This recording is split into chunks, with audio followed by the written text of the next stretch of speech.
Welcome in. McElroy and Cubelic in the morning, Wednesday, September 18th on Jocks 94.5. Glad you're with us. Talk some college football today. A lot to get to. Sneaky good weekend coming up. We'll start to fast forward into week 4. Get your thoughts. 800-239-9569. You want to be a part of the show. You can always tweet in at Mac and Cube. Be a part of the show that way. You can text into the show if you want. 205-834-9450. We've got Trent Dilfer is going to move to 9 o'clock this morning. He had a couple of things come his way, so he has to make an adjustment. He'll be with us at 9. Brian Haydad, 7:20.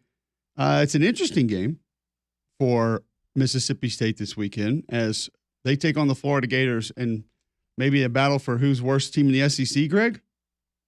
Wow. Harsh. Yeah, we just had an SEC team lose to Georgia State. All right, I'm not willing to just hand out worst just yet. Not willing to go there. In time, sure, but I'm not there yet. The team also beat Virginia Tech. Yeah, but Virginia Tech's going to lose to Rutgers this week. There's some people who say Rutgers is a good team. Right there with Rutgers is Indiana. going to have a good record. I don't know if I'd go as far as to say they're a good team. We've liked Rutgers. We were on Rutgers early this year. Yeah? Team Kyle Monangai. So you're not buying Vandy just yet, and it sounds like you're a little bit more confident in Mississippi State and Florida than some other folks. I don't know if I'm willing to go as far as to say that Mississippi State and Florida are teams that I have confidence in, but I do think there's a little bit more that's to be expected from Florida moving forward. Like losing to A&M, losing to Miami, those are top 20 teams to me. And I don't like the way they lost, but I still think Florida's a bowl team. And maybe I'm just reading into maybe I just refuse to acknowledge defeat because I was a little bit more bullish on them than most coming into the season, but I still think they can get there. Now they got work to do, and they got to stick together, and the defense needs to be a little better, especially against the run, and they need to somehow find a way to be a little more opportunistic, but I still think Florida can get it done. I think their quarterback situation's now become a huge issue because there's too much public pressure to play DJ Lagway, even though I don't know what people are seeing.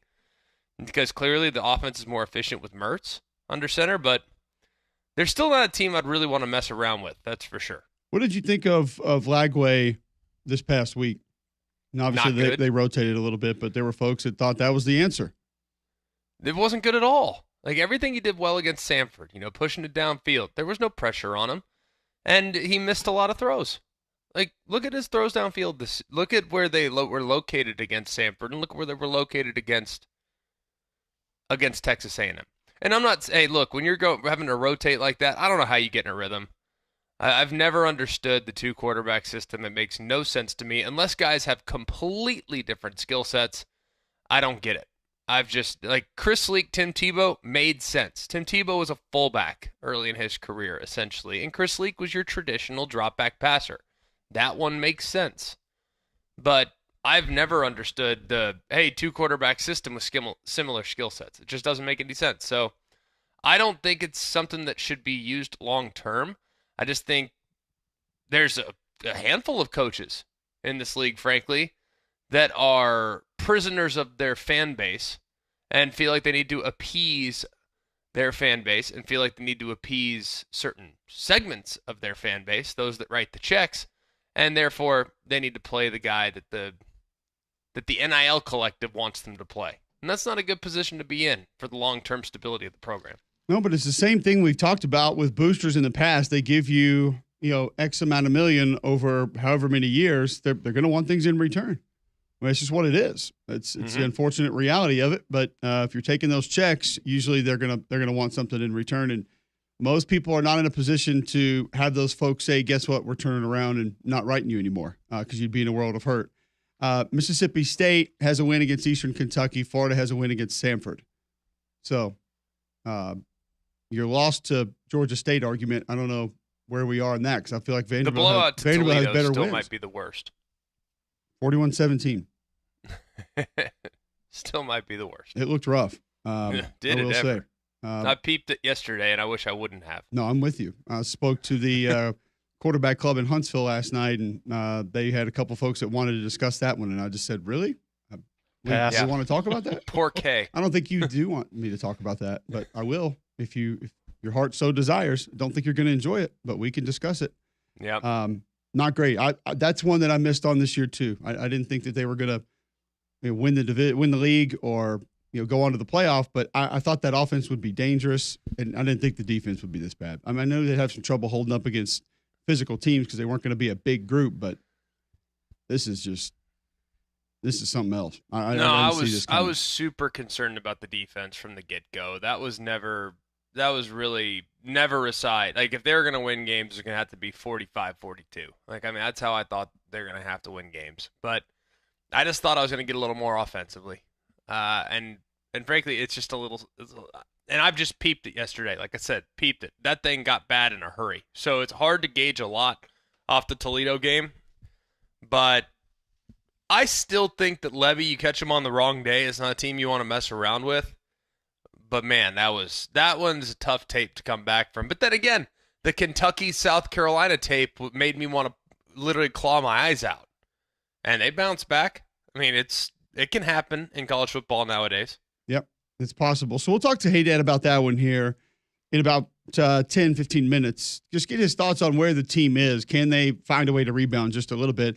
And another game, Greg, that's coming up this weekend, and we'll spend a ton of time on it because obviously it's a team that we talk a lot about.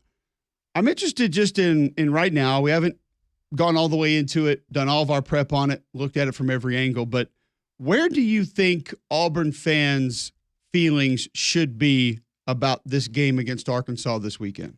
Oof. Got to have it, right? I mean, I think that yeah, you got to have it. You want it, but I meant more from a matchup perspective. Like, what should the confidence level be for an Auburn fan right now that you can actually get this game? My level of concern is moderately high to high.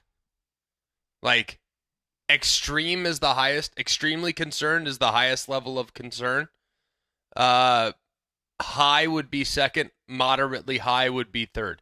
So between, like, on a scale of 1 to 10, 10 being I'm freaking out and nervous as can be, and I think they're going to lose, I think it's like a 6 or 7. Being at home is going to be big. That's going to help. I don't care as much about that as I used to. And this is an Arkansas team that has already experienced a hostile environment and handled it pretty well and took the crowd out of it early. Just happened to go against a team that's extremely veteran in Oklahoma State that buckled down the hatches, and they made some self-inflicted down the stretch. Had this been Arkansas's first road trip, I'd give Auburn just a slightly larger advantage. But I also think there's more pressure on Auburn, way more pressure on Auburn. So in the event in which Arkansas gets out to a lead like they did against Oklahoma State, then now your 5-alarm fire starts going off at halftime. And I think this is an absolute 100% gotta have it if you are Auburn. Like, the Oklahoma game is great. It's a great and important game, and it could be huge for momentum, and I'm sure there'll be a ton of visitors. It's probably the biggest home game you have this season. So the Oklahoma game is huge, but that's like a bonus. You get that one, that's a bonus. This is one you absolutely cannot lose because your program is a bit in the crossroads right now.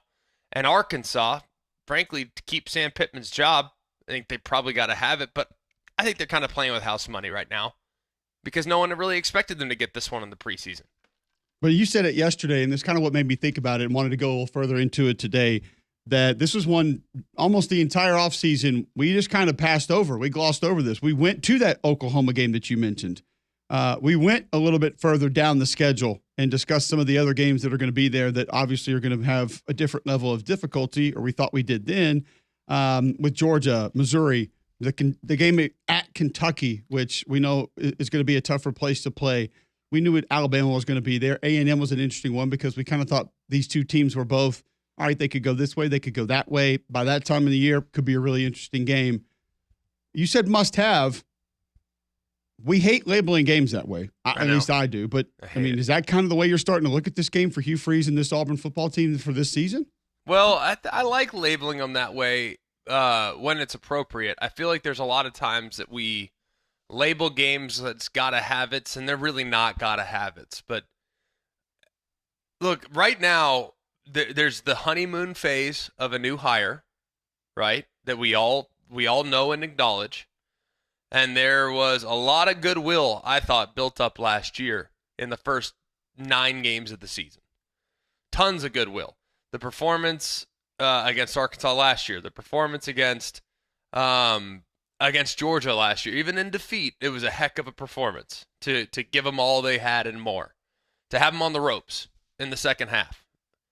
The Alabama game was almost really, really goodwill, but I think the 4th and 31 lapse kind of neutralized that one. And New Mexico State game was a killer. The bowl game, killer. So you look at just kind of the big picture, and the shine is not worn off by any stretch, but it's just the honeymoon phase has come to a bit of an abrupt halt after the Cal game. People are feeling a little bit better again last week because they feel like the future is bright because of the new quarterback that was inserted. You go and fall flat this week, man, people are going to start losing their minds. And this is a team that was supposed to be, 14th, 15th, 16th in the SEC in Arkansas, and they beat you at home, a place that's supposed to be outrageously hostile. So this one is a absolute 100% got to have it. Even more so than the Oklahoma game. The Oklahoma game, like I said, that's like, it's a better team, better program, in better shape right now. Better team, better program. You get that one though, it's almost like, man, that was fun. Like we're playing with house money. Pressure's on Oklahoma next week when they come to Auburn. The pressure this week is on Auburn, not on Arkansas. And that's why I think this is an absolute got to have it for the Tigers. Yeah, that's fair. All right, we'll get your thoughts on it. 800-239-9569. You can text in 205-834-9450. Brian Haydad talks a little bit of Mississippi State this hour. See where that program is. What can turn for the Bulldogs? What could be different? And what's your concern level as an Auburn fan with this Arkansas game? Because I mentioned, speaking last night, Greg, we obviously talked a lot about it. And, I'll tell you straight up, I don't feel good about it at all. Like from the Auburn fan inside of me looks at this matchup. You tell me, what part of this matchup, if you're an Auburn fan, do you like? And we can say, all right, I watched that UAB film. UAB's offensive line, and we'll talk to Trent about it at 9. They've been inconsistent, but they have a physical presence. They're a bigger group. And when they get going, like 70 at left tackle, like he can come off the ball a bit. He can move some people. So yeah. you could say, well, Arkansas D-line, thin, not real big this year, moving guys around, playing more 3 down. They're giving up a little bit too much on the ground. Auburn pushing people around? Hadn't seen that yet this year, so we can mark that off of our list of feel-good abouts. So, okay, you said Jarquez Hunter, 20 carries, 8th 100-yard rushing game last week, 2nd most active of all SEC running backs. Only Rocket Sanders has more. Feel good about him. All right, well, now you don't hold the backside because you don't have a mobile quarterback. So you basically have an extra defender playing the run on a regular basis. You don't have to respect that anymore. Are you going to screen him? Is all perimeter runs? Because this linebacking core is going to be the fastest one you've played this year. Feel good about that? One-on-ones with the corners, if you can find yourself in man coverage, okay, maybe. Maybe you feel good about that, and that's going to – so now Hank Brown in his second start has to essentially go win you this game through the air with his arm. It's asking a lot. Offensively, I'm going to tell you right now, 22 is a freaking hammer. And they're going to run him downhill. They'll come right at this defense. Are we feeling good about that? Linebacking core, I feel decent about. I feel fine. I like their fine front with that 7. game. I think their front 7 will be all right. Off tackle, I worry about because I think you're going to get fullbacks and extra tight ends. And outside of Keldrick Falk, Auburn's not real heavy right there. I think they attack there. And then guess what? Quarterback with mobility. They can keep plays alive. Quarterback that will make the boneheaded mistake, though, too. Okay. Also, Andrew Armstrong wins 50-50 balls down the field. You lost some of those last week to New Mexico. I just where are the from a schematic standpoint, Greg, where are the advantages for Auburn fans right now in this game? I gotta be honest with you. There's not many of them. Mm-hmm. I still think I'm not sold on. That's why I wanted to talk about it this morning because I talked about it with a buddy yesterday and I talked about it last night at that quarterback club in Huntsville. And I have almost started talking myself into this discussion of where are the advantages outside of being at home. Well, the being at home is a 3-point advantage nowadays. So, which is what Auburn is favored by currently. Exactly. So it's a kind of a toss-up game on paper on a neutral site. I don't know if I align with that, though. I look at here's the thing. Is Cam Coleman good to go? Or is he going? We feel good about him. If he's playing, I feel a little better about the wide receiver position against Arkansas secondary. I think Arkansas secondary is very average. I think their pass rush is all right, but their secondary is not good. And if you look at the Oklahoma State game, going back to that game, I'm telling you, I don't think Arkansas will 100% sell it against the run. And I would too. Who can blame them? Jarquez Hunter will not be a factor in this game. If I'm Arkansas, that's my plan coming in. This guy will not get loose on me because this is the guy that can beat you. And that's what they did against Oklahoma State. And they held Ollie Gordon to 49 yards on 17 carries. They said, you're not running it. And guess what? That offensive line, that's a group that so far has been disappointing this season. But coming into the year, they got like 5 or 6 guys that had played 4 or 5 years of football. I mean, they played a lot of football together, that Oklahoma State offensive line. Now, they've been decent in pass pro, but they have not been good running the football, in large part due to how poorly they played against Arkansas. So I don't think this run game is going to get going for Auburn this weekend. I don't see it happening. The one thing I'll counter on the secondary is I do think Jalen Braxton's a really good corner. Now the rest, yeah, I would be with you on that, and so that's a little bit different. Well, Will Johnson at Michigan's a really good corner too, but you got to have 2.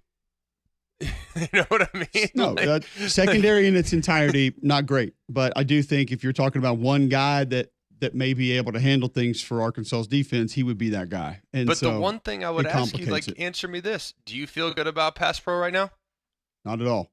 At all, at all. At least Oklahoma State could pass block. They could at least, keep him in front of them. Now, couldn't move anyone off the ball, save their life. But they at least did a decent job in protection. And the secondary is only a concern if the offensive line holds up to allow the quarterback to make the secondary a concern.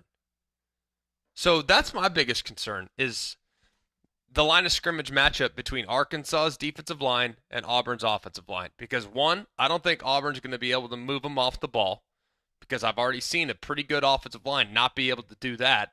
And I already saw a Doak Walker Award winner run for less than 50 yards. And 2, I haven't seen Auburn's offensive line protect a soul this year.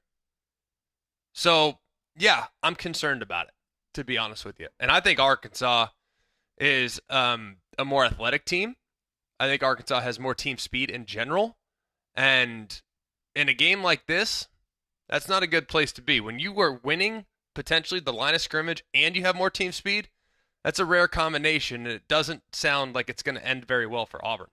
Your HVAC system, one of your largest investments this time of year, constantly being pushed to the extreme. You can trust a Trane home comfort system to give you reliability and peace of mind day in, day out for years to come.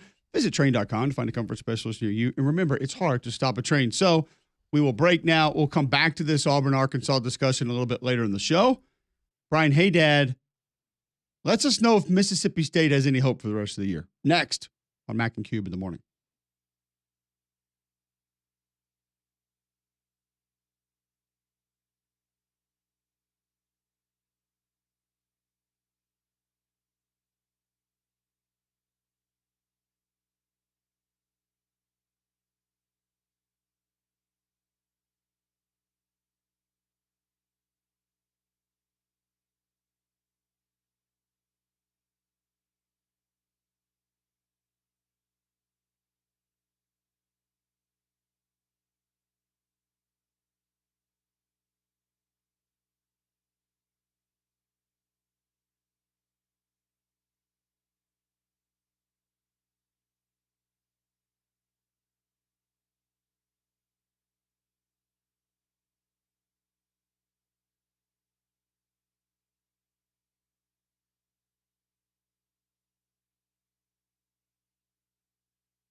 You carrying this over from yesterday?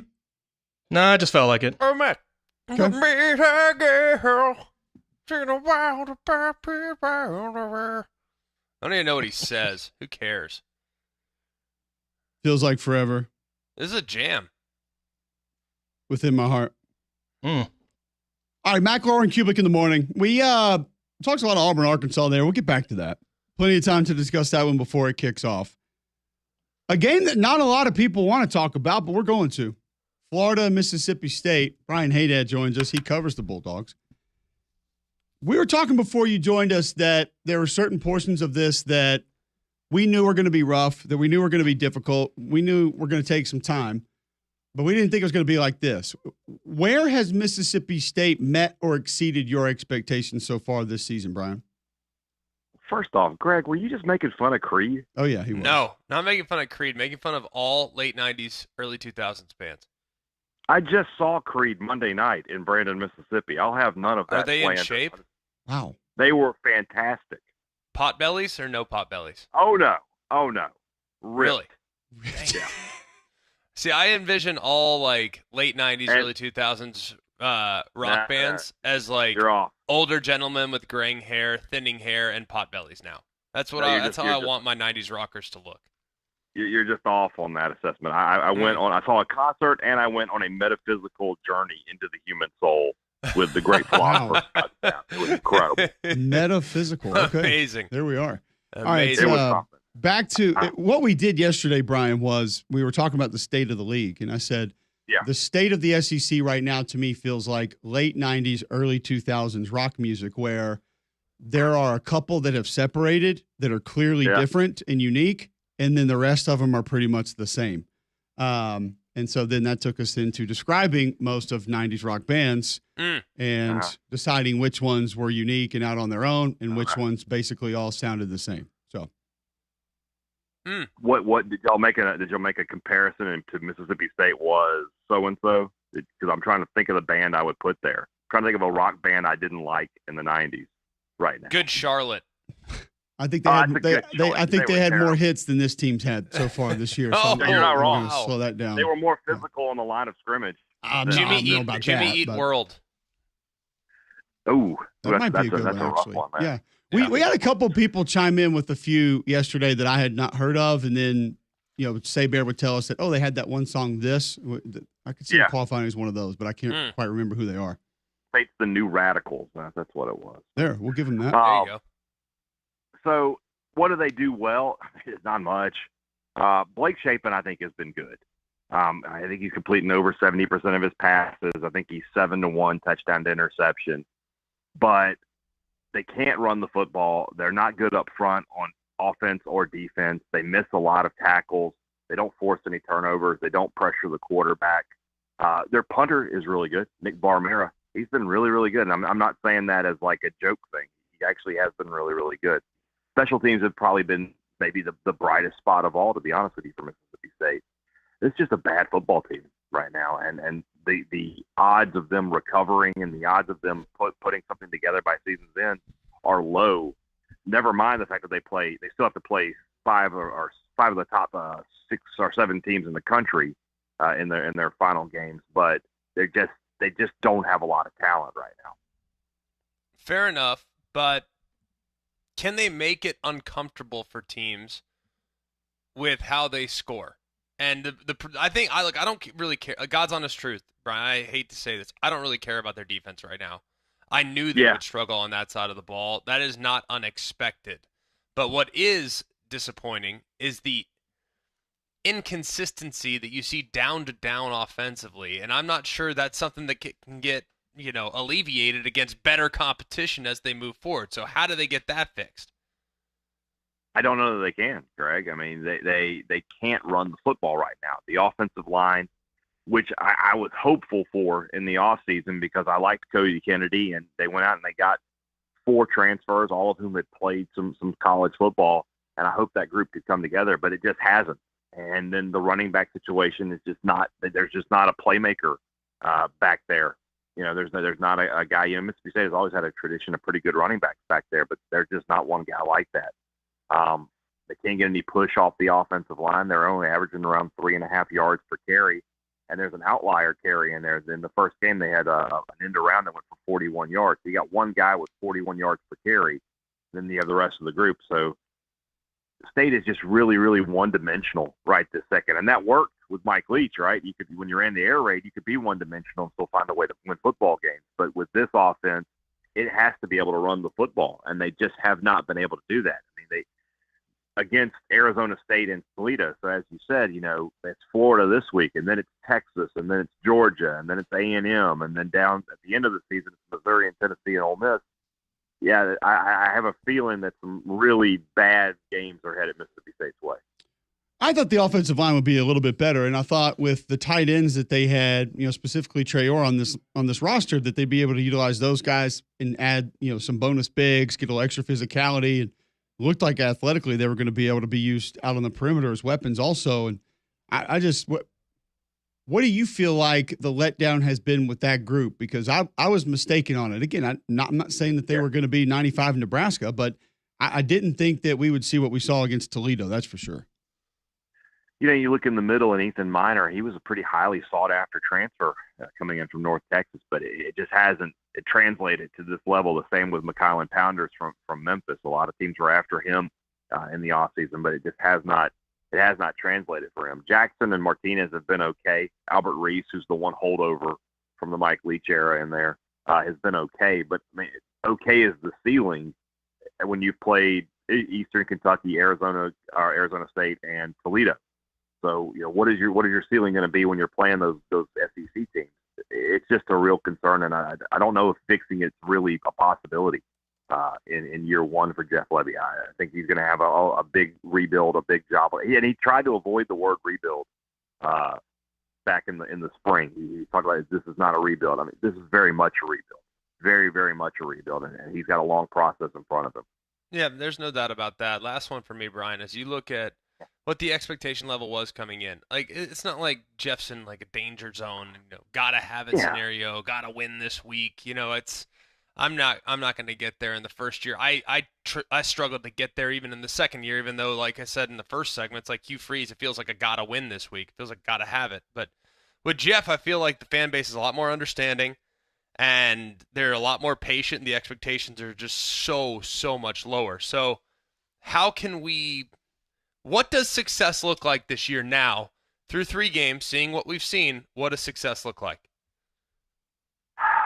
Maybe 4 wins at this point. But the main thing for me, and this is what I talked about in the offseason, was qualitative versus quantitative improvement, just being better offensively. State was really, really poor offensively a season ago with Arnett and Kevin Barbay. And the hope was, okay, well, like you said, Greg, that defensively they're going to struggle. But when they win, it'll be in a shootout. They'll put up 30-plus points, but maybe they just can't get any stops. And that's not what's happened so far. And so that's the most disappointing thing to Mississippi State fans. I think they were prepared to lose some games, not to Toledo, but they were prepared to lose some games. But they were thinking, okay, well, we'll lose some games 42-38. And the way Ole Miss lost games in Lebby's first year there when he was Kiffin's offensive coordinator. And it just hasn't been that way. So the main thing for Lebby isn't so much wins and losses. It's finding a way to get that offense going, because that's what he was hired to do. They pushed this Showtime narrative all off season long, and made it sound like, hey, these are going to be exciting football games, and you're going to want to show up, and there's going to be a lot of points on the scoreboard. And instead, it's kind of been more of the same for Mississippi State. So Lebby needs to show off that offensive guru reputation that he had when he arrived in Starkville.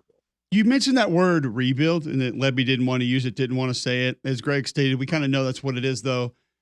How much more difficult is it going to be? Because the part of this is where we are in today's college football, the Florida State situation. Things are going to go up and down. It's not just being sort of even killed 9-10 win team every year is going to be very difficult for a lot of programs. Knowing that Mississippi State is not going to be one of the higher players in the NIL portal game every year, how much more patient do State fans need to be with this rebuild? We can call it that, even though he doesn't want to. Yeah. Well, I think State's NIL sometimes gets underestimated. I mean, they brought in a ton of guys on the offensive side of the ball this year. I think defensively they struggled in the portal more because They had an unknown defensive coordinator. They had a guy that nobody knew anything about, and they had a staff that didn't have a lot of success. They couldn't even get guys to visit, let alone commit. But I think that was more due to the fact that people didn't know who Coleman Hutzler was. And when you're a transfer and you've only got a year left, and you really want to walk into a rebuild with a coach you don't know anything about, I get that. I don't worry too much about state NILs from a money perspective. I mean, I look at the basketball team, I look at the baseball team, that they've been able to have some success there. And like I said, on the offensive side of the ball. So, but the same thing applies to, I don't think State is going to be like Ole Miss in the portal or Florida State where they're bringing in 30-plus guys. Levy really doesn't want to do that. So it may be a 3-year process. I still think in this day of age of college football, if you're not successful by the end of year 3, I have trouble believing you'd be successful at the end of year 4. So, this year, next year, putting things together, it may be a little bit more old school, a little bit more like when you guys were playing, that, a new coach comes in and you let his third year be his guide for how successful he's going to be. But State does need to have some success in the portal this offseason because they've got big holes to fill. And they've got to find some guys who can play, and they're going to have to be active on the NIL front. Well, Brian, we appreciate the time, man. Great stuff. It is still going to be an interesting game this weekend for reasons that I don't think a lot of us would have been excited about before the year started. But hey, it's somebody's going to win. That's a thing. When you get two desperate teams, sometimes you can get an interesting football game out of that. I don't think there's any doubt. All right, we'll catch up with you soon. Thanks for hopping on today. Thanks, guys. All right, Brian Haydad, he covers Mississippi State, and you can hear him weekdays with Richard Cross all across the state of Mississippi, talking sports over there. So at 11 a.m., ESPN, Florida at State, get them at home. This Florida team, mentally, emotionally, don't know where they are. Could say the same things about the Bulldogs, but it will have some intrigue for reasons that I guess those fans wouldn't have been excited about before the season began. Either way, I'm going to be honest with you, Greg. You sounded like you were pretty confident in Florida earlier. I don't really know how I feel about this one, to be honest with you. No, it's a toss-up. I don't have any confidence in this game one way or the other. If I had to pick a side based on what I saw last week, I'd take Florida. Yep. All right. If you're going to be grilling this weekend, you know exactly what you should take, and that should be Dale's Seasoning. Just 30 minutes. This ultimate grilling marinade is going to infuse your meats and veggies with unbeatable flavor, making every bite a game changer. Whether you're grilling steaks, burgers, or mixing it into your favorite game day dips, Dale's versatility will elevate your tailgate spread from bland to bold. Don't settle for boring. Make Dale's Seasoning your grilling MVP. When we come back, don't like talking realignment in season when there's actual football to discuss, but a couple of things happening that we do need to at least touch on, and let you know what the latest is. We'll do that right after this on Mac and Cube in the morning.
All right, welcome back in. McElroy and Cubelic in the morning, 7:39 a.m. Wednesday, September 18th, right here on Jocks 94.5. Listen online, jocksfm.com. The app is in your app store, iPhone, Android. You can always download that for free. Couple folks chiming in on the Twitter feed at Mac and Cube. And don't forget, you can always watch us live on YouTube every day. Search Jocks 945. You can tune into the show that way. See what's happening here in studio and wherever we may be trying to do the show. I want to get to your feedback and a couple questions that are coming in here in just a moment. First, I'll tell you about Game Day Men's Health. You can go to GameDayMen'sHealth.com right now and set up a free consultation. With that free consultation, you're going to get a free testosterone test and PSA test. Give you an idea where your baseline is right now. If you are lacking energy, maybe getting poor sleep, feel on edge, all those could be effects of low testosterone. So you'll find out right away at Game Day Men's Health. They want to help you with your overall health. Then go see all the different services they offer and what they might be able to do for you. You can save 10% on any of those services when you mention Cube. It's just that easy. Listen, low stress environment, locker room feel, not going to try to push you anything that you don't want, but do want to let you know that there are multiple ways that they can help you with your health. Weight loss programs they have, and here's the kicker, minimal upfront cost for the programs they offer. That's what differentiates Game Day Men's Health from some of the other folks trying to help you with your health in town. Go to GameDayMen'sHealth.com today. Tell them you heard about them right here on McElroy and Cubelic in the morning and get your health in a better spot. All right, Greg, a couple people chiming in with some questions. Jolly tweets in, hey, GMAC, in today's NIL climate, with some of the proposals in regards to tickets at Tennessee and the Arkansas wanting a donation of $100 a month, aren't the coaches captive to the fans? You need their money, right? Triple question mark. Yeah, but shouldn't the fans support the coach? I mean, I feel like the coach, yes. I'm not saying you don't have to try to put a good product on the field, but the fans don't know better than the coach. No disrespect. They just don't. Yeah. Well, and it just go back to the conversation that we talked about earlier in the show where there are some decisions being made by folks who run collectives and big donors. And when you take those big checks, they're going to want something out of it. They're not doing it for fun. No. Winning is fun. Getting good players helps you win, but I think we all know it's going to be more at times. But no disrespect, like most coaches that have become head coaches in college football have forgotten more football than even the most knowledgeable fan. It's their livelihood. It's what they do. So it's just, they know more than us, you and I, and like we live it every day. Like it's our livelihood too. Like they know more than us. Like these guys know. They know what they're doing. Like they got this job. They didn't just all of a sudden get the head job and start taking crazy pills. This is what they do. So they know what's best. The fan base does not. Not all the time. I mean, they try to be knowledgeable. They're supportive for sure, but they're not at practice every day. So it's hard for them to be as knowledgeable as the coach about the personnel decisions that he makes. Brian Pate tweets into the show, Toledo quarterback Tucker Gleason, highly spoke of in Tampa area in high school, interested if Greg McElroy thinks that he has a bright future and possible NFL future. Who? Tucker Gleason, Toledo quarterback, just beat Mississippi State. Oh yeah, no, he looked pretty good last week. But I mean, I have no idea if he's an NFL guy. I've seen a lot of guys in that system not do a whole lot. Like DeQuan Finn's example and Exhibit A. So I don't know. I have no idea if he's an NFL guy. All right, so a couple of you chiming in. You can do that via Twitter, at Mac and Cube. You can also text into the show, 205-834-9450. And open up the phones if you want as well, 205-834-9450. You can get in there, 800-239-9569. We talked a little bit Auburn and Arkansas earlier. We've talked some Florida, Mississippi State, other games we're going to get to throughout the course of the show. We've got Josh Pate talking big picture college football at 8:30. Trent Dilfer coming up at 9 o'clock. Some of that realignment, still need to get to that. But when we come back, we'll get to our top three as Damian brings that to us each and every day right here on Jocks 94.5.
Welcome back in. McElroy and Cubelic in the morning. It is 7:47 a.m. Wednesday, September 18th, right here on Jocks 94.5 as Damian Mitchell set to take us into our top three for the day.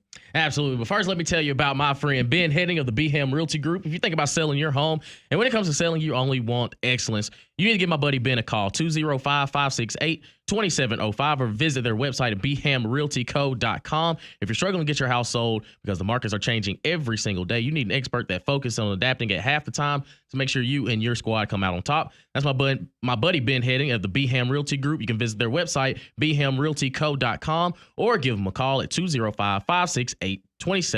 All right, top three comes every day. It can be football, doesn't have to be football. It can be relevant, non-relevant, good, usually bad. What is the top three for today? Well, we know September 18th, every single 18th day of September, it's Rice Krispie Treat Day. Didn't know that. Didn't feel like we need a day for that. Something that in my childhood I thought was amazing and have grown to understand that it's just average. That is probably the quintessential example of homemade is better than store-bought. I haven't had homemade very often, but I do feel like the last time I had store-bought, it was a little... You're talking about the ones in like the blue plastic wrapper? Yeah. Yeah, those are terrible. Those are atrocious. Terrible. As opposed to... Homemade. I mean, you can buy store-bought, other like brands make them, but like the traditional, the OG, not good. They're a little more firm than I feel like they used to be. There's just not enough marshmallow. Yeah. That I do agree with. It's like they're stuck together with like a spray. Ugh. I think so. We can all agree now that we just don't need those. So we're good. So we're all out on Rice Yeah, Krispie Treat. Yeah, we're good. I mean, I'm fine with homemade, but right. National Cheeseburger Day. I'm for that. Big fan? I mean, yeah. You'll take that. Been a minute since I had one, but yeah. But as we all know, actually not on the gridiron, but in baseball, Shohei Ohtani is trending towards setting a record with 50 home runs and 50 stolen bases. So, what are your top three most impressive sports records? Oh, all of sports is tough, but the first one that comes to mind is DiMaggio's 56-game hitting streak. I don't think that'll ever be topped. Unfortunately, a lot of these are baseball because I think where we're going with football, we're allowing more records to be set. And in baseball, where it's going, there will not be some of these things that guys did a long time ago are never going to be touched again. But that's one that I've just always looked at and said, that's never going to be touched. Okay. You got one on top of your head, Greg? Yeah, I got a few of them. All right. I like this one. Wow. Damian, do you hear that? Yeah, Wow. I did. Look at that. I did. Look at I God. don't like it that much. Oh, okay. Yeah. No, I heard you. You Rice Krispie Treat like it. Like, all right, it's fine, but yeah. Correct. Okay, we're waiting. Okay, Brett Favre, consecutive starts of 297 consecutive starts. Okay. In the NFL, it ain't happening. Not with where we're going and trending towards more mobile quarterbacks. It ain't gonna happen. I think probably any like consecutive games played streak probably gonna, like, you can just count all of those out now because load management, right? Like these guys they're gonna get nights off, they're gonna get days off. It's just they're gonna want days off as opposed to, you should be a rite of passage that, hey, I played this many games or whatnot. So yeah, I'm with you on that one. I mean, the longest recent streak is over 100 fewer starts than Brett Favre, and that was Jason Kelsey. That's insane. Wow. So wow. That should go and tell you he started 192 consecutive games. The longest in their franchise history. Excuse me, I take that back. 145 consecutive games. So it's just not going to happen. Brett Favre at 297. No one's touching that one. Another one, Wayne Gretzky's 92 goals in the season. They're good. 80 game season, 92 goals, and that was Feels when the good. nets were small. They have now made the nets larger. No one's touching that. I mean, no one's even gotten close to that. Wait, we expanded the nets in hockey? Yes. Did you not know this? No, not at all. Probably 10, 15, Cole just 20 became a years fan like earlier this year. Not That's at right. all. I forgot. Yes. So the Nets used to be smaller. And the goalies, by the way, used to be smaller. But yeah, I mean, they expanded the Nets probably 10, 15 years ago, maybe 20 years ago to increase scoring and increased interest. But yeah, that's all it's ever going to happen. I mean, so Gretzky scored 92 in 1981. The next closest was Brett Hull in 1991. He scored 86. Lemieux had 85, but no one in the modern era. Every single one of these was like back in the 80s, 90s. The closest one in the modern era was 69. Okay. That's Austin Matthews from Phoenix, Louisville? Arizona. Oh, Okay. I thought this was what you're supposed to say. No. A couple others out there. It's not a popular one. And it's interesting because where Damian goes with 50-50, that's never been done that Shohei has a chance to do. Ricky Henderson's 1,406 career stolen bases. Lock. Shohei's got that. I think the active leader is like Elvis Andrus with under 400. So you're saying there's a chance? Not really, ever. No. We celebrate guys for having like 40 or 50 stolen bases right now, and not with the home runs, just in general. So that's never ever going to be broken. We could also, I think, just take like Wilt's career and put it by itself. Yeah, correct. Right. Right. Yeah. Like Pick 100 one. points in a Everything game. he did. Average 50 points in a season. Right. Yeah, Yeah. probably not. Well, let's just pick one. Yeah. No 3-point line either. Didn't need it. Didn't Yeah. Also, no other brothers on the court. No. No. Only one place it had to go. At least I got to play. Right. There's a slight advantage for Wilt. Another one that doesn't get talked about a ton. I mean, you talk about like literally untouchable.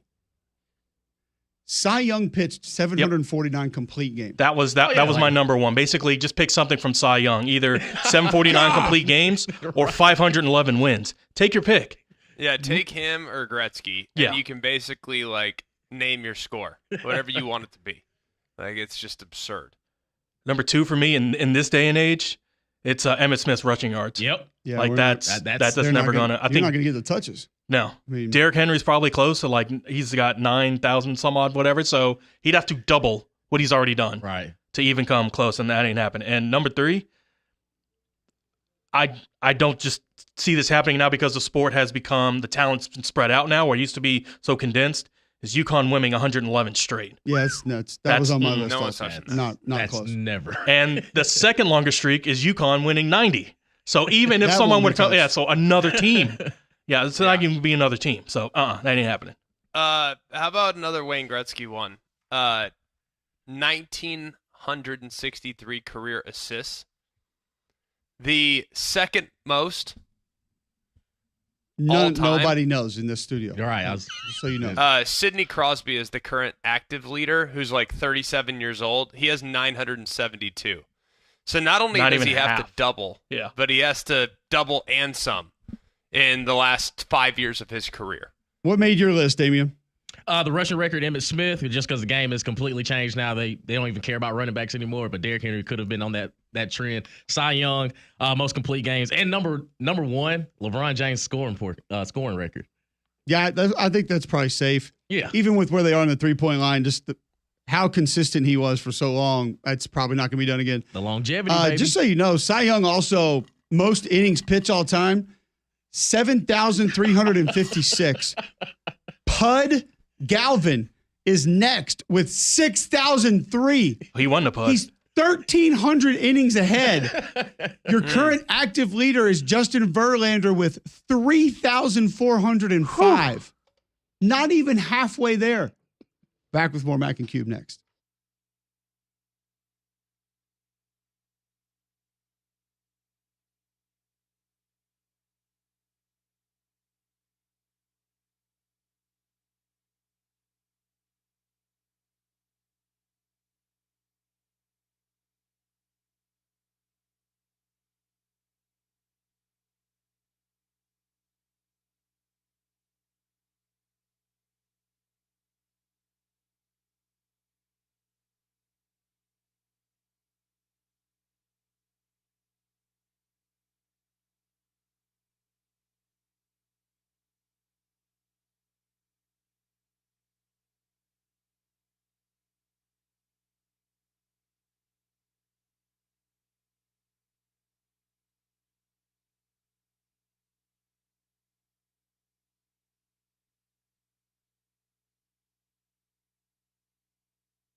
All right, welcome back in. McElroy and Cubelic in the morning.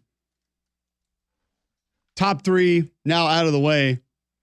Greg says it's good, then you know it's good. So that might be your first win ever. I appreciate it. It's fine. Only got 700 some odd left for Cy Young. Yeah, you're not going to get him. 758 left. You have one. Definitely not getting complete games. To put that innings pitch record in perspective, Nolan Ryan, who ate a ton of innings, 5,386 career innings pitched.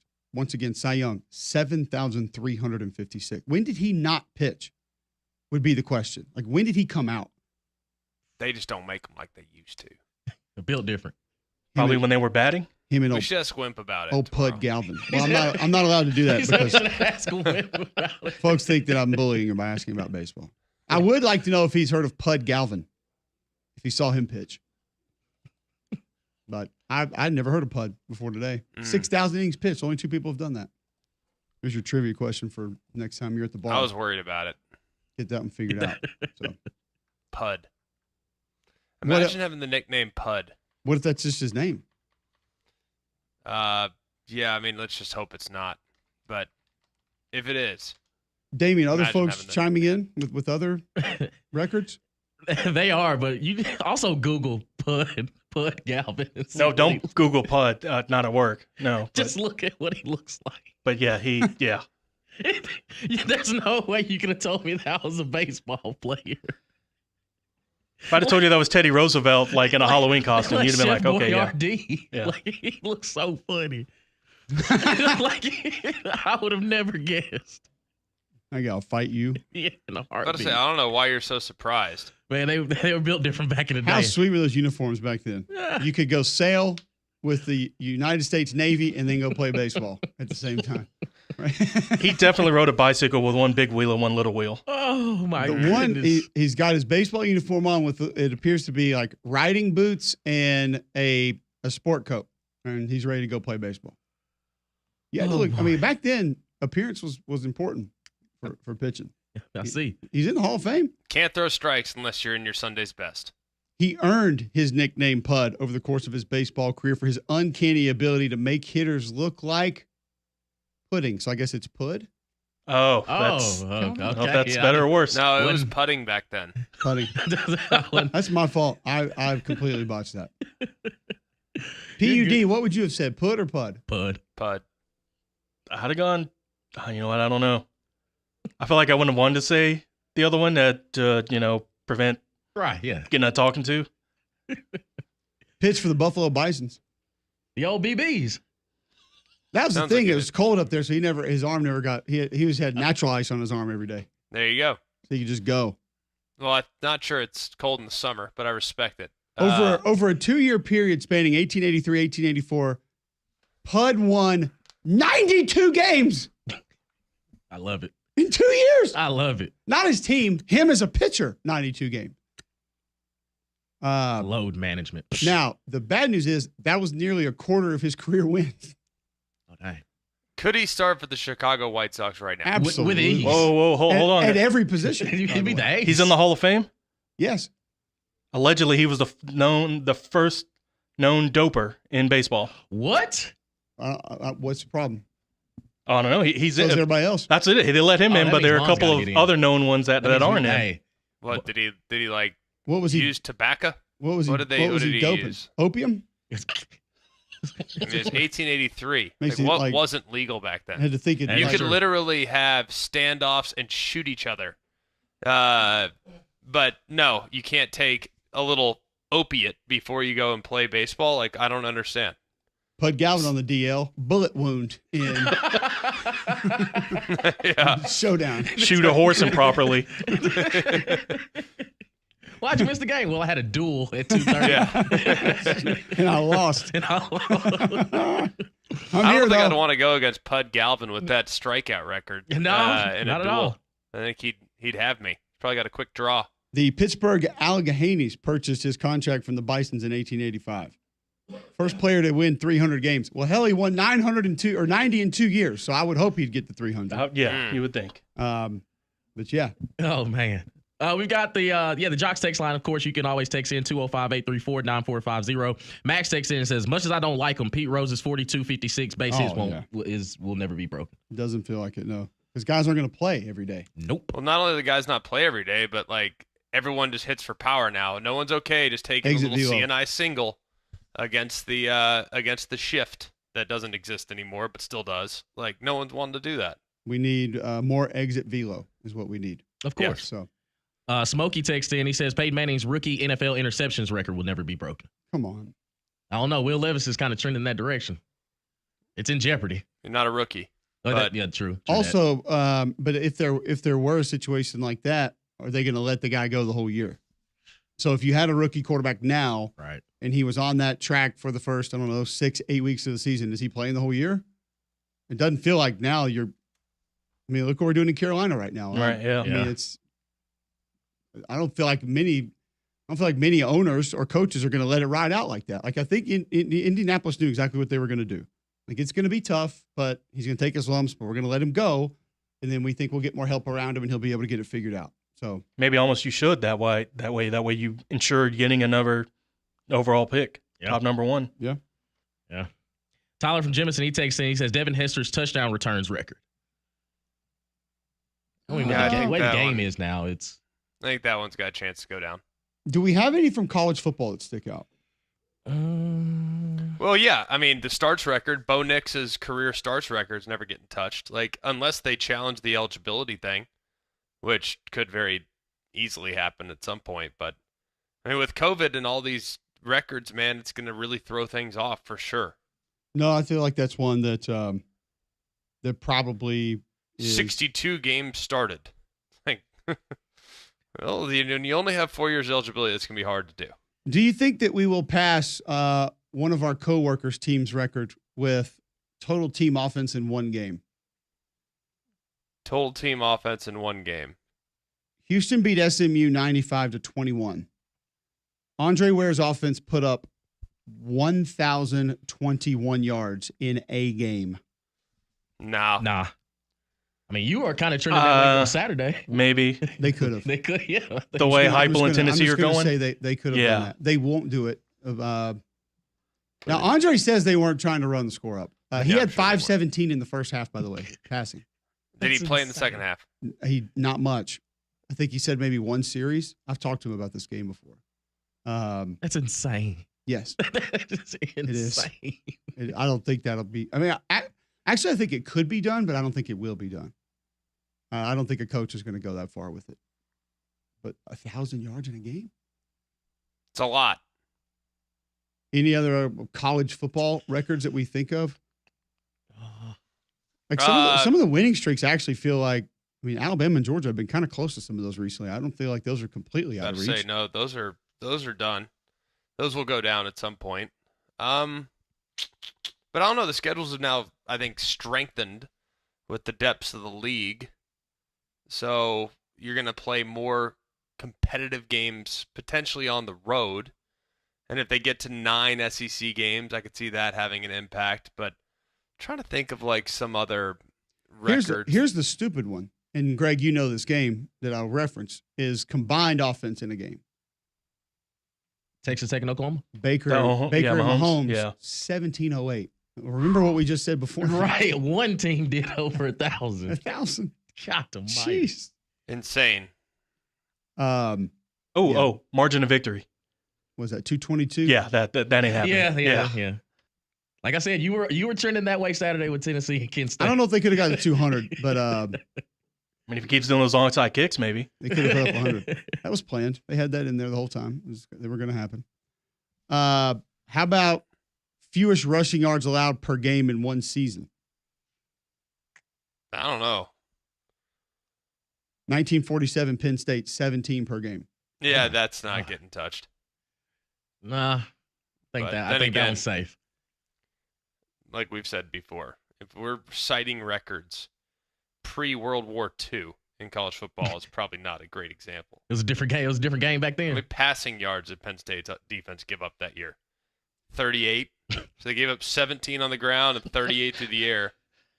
Cool, 45 yards of offense every week. And they were still mad too. Yep. How about former Florida quarterback John Reeves, 9 interceptions in a game? Oh, we'll never see that. We will never see that. We got 5 recently. You'll 4 pull more? You'll pull somebody before then. I think we've seen 7 a couple times. You can't let a guy. No one would let a guy get to 9 anymore. No. Somebody's gonna be out of a job. Maybe not in college. Maybe not in college. No. NFL? 9 interceptions in a game? That's not going to happen again. No You got to way. really hate your backup at that point. You have to. You might not have a backup at that point. Pulling a Cy Young. 1969 against Auburn threw 9 picks in a 38-12 loss. I mean, Jamie Howard threw like 5.5. Oh my gosh. At Auburn for LSU. But yeah, man. Whew. But he ended his career at Florida as the NCAA record holder in passing yards with 75-81. SEC's all-time leader in passing touchdowns with 56. Okay. And then Burrow threw 60 in 1 year. So times have changed. Things are a little bit different now than they used to be, G-Mac.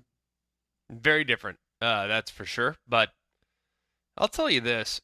I don't know about y'all. I have a really hard time, understanding what we're going to do as far as like the record book is concerned when it comes to college football. And I don't care that much about like individual stats and records and things like that, but like some people really care about that stuff, and it's a legacy builder. And man, when you look at some of the numbers and like how inflated some of the numbers are, when you have 26-year-olds playing college football, you know how absurd that is? I mean, seriously, that is absolutely absurd. I'm not saying it's wrong. It's totally within the rules. It's nothing wrong with that, but it's just like, I could not imagine. Like, when I was 26, I already had my pension in the NFL, had retired and already done a year on SEC Network. At 26, and I played 5 years in college. Like, think about that. And the guys are still playing college football and, in some cases, have more eligibility left. It's insane. It's like such an advantage to be that old and be able to play college football. That massive. Utah-Oklahoma State game, their age is older than the Bears and Texans game we had.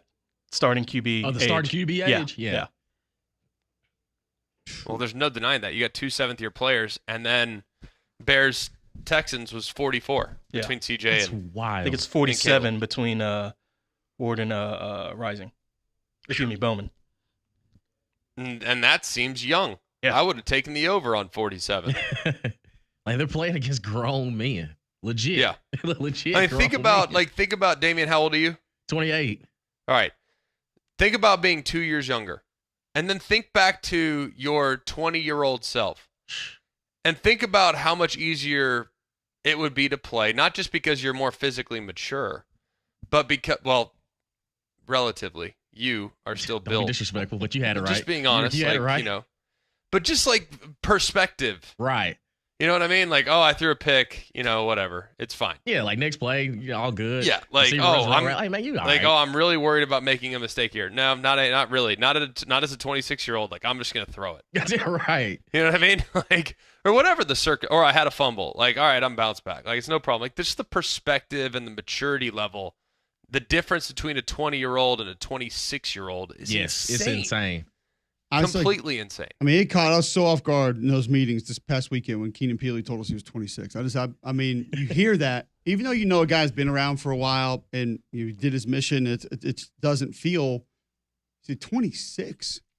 I mean, it's wild to think about. And like you're saying, Greg, your wherewithal, but also, I mean, for how many consecutive years has been actually in the game? Mm-hmm. Playing in games, watching film, been at practice, been in the facility, talking to coaches, being coached. And I know 2 of those years were not, but still, it's just baseline football experience would make things totally different. 100%. It's kind of wild to think about where we are as far as some of these. I do think that some of these are going to be asterisks. I think you're going to look at it and say, well, this kid had 7 years to do it. This guy did it in 3. I don't know if the NCAA will actually, put anything next to it or do anything, but I think we'll always have that as part of the conversation.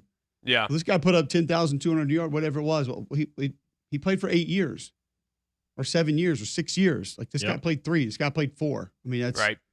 So I think it's always going to be acknowledged what they're going to actually do when you look at it for folks that didn't follow it or don't know it. Like I think that's a conversation that we just don't have answers to. We just don't know. So yep. It's going to be wild. Tell our listeners about the Pant Store.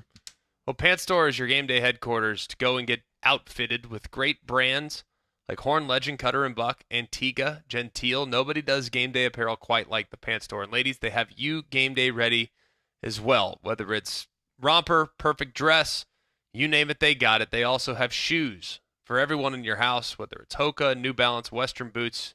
They're in there, and they also have the clear purses so that you can just go on through security without any questions asked. Free alterations to gift wrap is also available, so zip on down to the Pant Store for all your game day needs.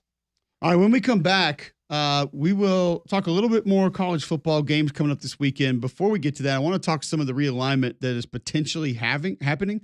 We'll discuss that next on Jocks 94.5.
All right, welcome back in. McElroy and Cubelic in the morning. Talk some realignment conference news, I guess, as we get a little bit away from the actual football. Before we get into that, I want to tell you about our friends at Wayne's, because you hear us talk about the mosquito protection. Still there if you need it. Pest control, still there if you need it. but your yard is about to go into dormancy, about to get to those cold months. And if you want it to look good next spring, you need to call Wayne's now, because Greg, Wayne's is going to get your yard set for the cold months and have it ready for spring when it comes back. Yeah, now's the time you want to get that pre-emergent and the nutrients set. So get that taken care of today. You also can get the first month free if you sign up today at 866-WAYNES1. That's 866-WAYNES1. Use the offer code JOX. That's JOX. You can also go online at callwaynes.com. Remember, that's that first month of lawn service absolutely free. All you have to do is go to callwaynes.com and use the offer code JOX and let Waynes continue to create your happy place. All right, so before we get to the actual realignment portion of this, just some conference news. And Greg, it appears as though the ACC has presented a new plan that could hopefully keep Clemson and Florida State from leaving. A new revenue bucket that would reward programs with the highest TV ratings on games. A shorter grant of rights that would now end in 2030. So some new revenue distribution that is going to give teams with the highest ratings a little bit more money. Is this going to be enough to satisfy Florida State and Clemson, at least for the time being, GMAC? I'm not optimistic. Are you? Well, I mean, I think based on how complicated the rest of it's going to be, maybe it at least could put some of those conversations on hold. Shut it down forever? No, probably not. That's my thing, is I don't think it's going anywhere yet. I mean, I think it's a nice Band-Aid on a bullet hole, but it doesn't mean that anything is now solidified. But at least you're opening this conversation up. And For sure. You're saying that there is some wiggle room here. We are willing to budge. We're willing to look at some different ways to potentially keep you happy. So let's try to go do that. I think that's good news for the ACC if you want to try to keep these teams in. I'd be interested to see what the different distribution would be. Let's say Clemson had 5 of the highest ranked games in different weeks across the course of the season. Florida State had 6, whatever that. How much extra money does that mean? That's what I don't know the answer to. So, because what we're going to do here is say, well, if we had the most, how much closer does that get us to the SEC and the Big Ten team? Right? Isn't that it? Yeah. All right. So how much can we close the gap by having X amount of the highest rated games? So I personally don't still feel like it would close the gap that much. It would give you a little bit more, which is great. But is it going to make that big of a difference? I find it hard to believe that it's going to really do what Florida State and Clemson are hoping to do as far as narrowing the gap between what SEC and Big Ten teams are getting. Yeah, I mean, the gap is still not going to be – I mean, yes, does this help? Like I said, Band-Aid on a bullet hole. Like, it ain't changing. And the problem is it kind of takes 2 to tango. So you look at the matchups, for example. Like, let's use last week or the week before. I mean, you look at the games that have rated, right? Just the overall ratings on some of these games, and it usually involves 2 teams that are really good or a shocking result. So the only way that you get the, quote, shocking result is when you have an unranked team that's knocking off a playoff contender. So last week, Kentucky almost knocking off Georgia, highest rated game of the weekend, 6.6 million viewers. The week before, you look at the games that were highest rated. The NIU over Notre Dame, one of the highest rated games of the day. All right. There are rare examples in which you have teams like Colorado that move the needle amongst casual fans until they lose, and then they, while still matter in importance, they don't move the needle quite as much once they lose a game or 2 and the season moved forward. So I do think it'll be interesting, real interesting, to see what the numbers look like now that Florida State is 0-3 and staring 0-4 in the face this weekend when Cal comes to town. And if Clemson wins this week, they're in good shape. But are they in good shape for the foreseeable future? Like, do you still like their prospects as a possible at-large playoff contender, assuming they don't win the league? So I don't know. I don't know the answer to that. But are people going to watch Florida State if they're 1-5? Yeah, that's the other part. You got to be good to get good ratings, I would imagine. Exactly. I mean, that feels like a no-brainer. 100. Or you need to have people, like, care. You don't have to be good. You just have to be ranked high. Like, how many teams have we seen that are ranked high that aren't good? And then they get exposed, like SC last year. Like last year, I bet Notre Dame SC did a massive number. Massive number. Why? Two big brands, but also because it was a shocking result. How did this team that was ranked in the top 10 just lose like that to Notre Dame? It was shocking. So I bet you did a massive number. I don't know off the top of my head what it did, but I bet you it was huge. So that's how you rate. That's how you get viewership. And right now, the only reason people are watching Florida State is they hate watching Florida State. Like they want to see the train wreck. And how much longer will that sustain? Probably not. Once the matchups get better in other places. Yeah, I don't know how much longer that's interesting because I mean, you do get to a point of being bad in a season where people just turn the page and kind of forget about you. Like, is it intriguing for people to watch the White Sox right now because they might be the second worst team in Major League Baseball history? I think we're past that. People are just like, no, they're that bad, so we don't need to tune in. We have a pretty good idea what's going to happen. So it's totally fair. Some other sort of realignment news. We've seen the Pac-12 now poach the Mountain West. It looks like the American is making a run at Air Force. This is a good move for the American in your mind, G-Mac? Yeah, I mean, you already have Navy. I think it makes perfect sense. Like, why are they not going after Army is my next question. Does Army want to be in a conference? Probably not, but why wouldn't you? If you already have Navy and Army, why wouldn't you go after Army? No, I could see that. That would make sense. But I think it'd be a great get. If they can find a way to do it, I think it'd be a hell of a get for the American.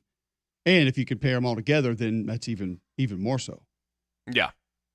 So Pac-12 also allegedly in conversations with Memphis, trying to bring them to the table. This was one that you brought up when we mentioned the Mountain West teams that they grabbed a couple of weeks ago. UNLV still out there, but UNLV going to have to be paired with Nevada most likely if they're going to be taken. So that could complicate it a little bit. But Memphis, one of those teams that looks like a real possibility to the Pac-12. What would your thoughts be on that one? If I were Memphis, I would just be a little bit more patient. Because I don't feel like the Pac-12, I feel like it's a lateral move. Just being honest. Okay. And the Americans making $7 million per school a year. I think the Pac-12 might make $9 million. I mean, to pay your exit fee and to make the move and to be in alignment with schools that are on the West Coast, like, how much does it benefit Memphis playing San Diego State? Like, are the Memphis fans going to show up for that one? Or are they better suited playing UAB? I know San Diego State is a bigger brand, perhaps, maybe more relevant historically, but are Memphis fans more excited about that one, or are they more excited about playing Tulane? Yeah. Like, I think you got to be careful what you wish for. And if I'm Memphis, I ain't going west. No chance. I'm going to hold out and hope that at some point in the event in which the Big 12 decides to open its doors again, they can point to my basketball program's historical success and the fact that I'm right in the middle of their footprint. That's a great point. All right, we'll get to a break, come back. Josh Pate going to join us on the other side. May talk some realignment with him. College football playoff. We'll ask him what we asked Greg yesterday. More competitive or less competitive after you've seen 3 weeks of action? That's next on Mac and Cube in the morning.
All right, welcome back in. McElroy and Cubelic in the morning.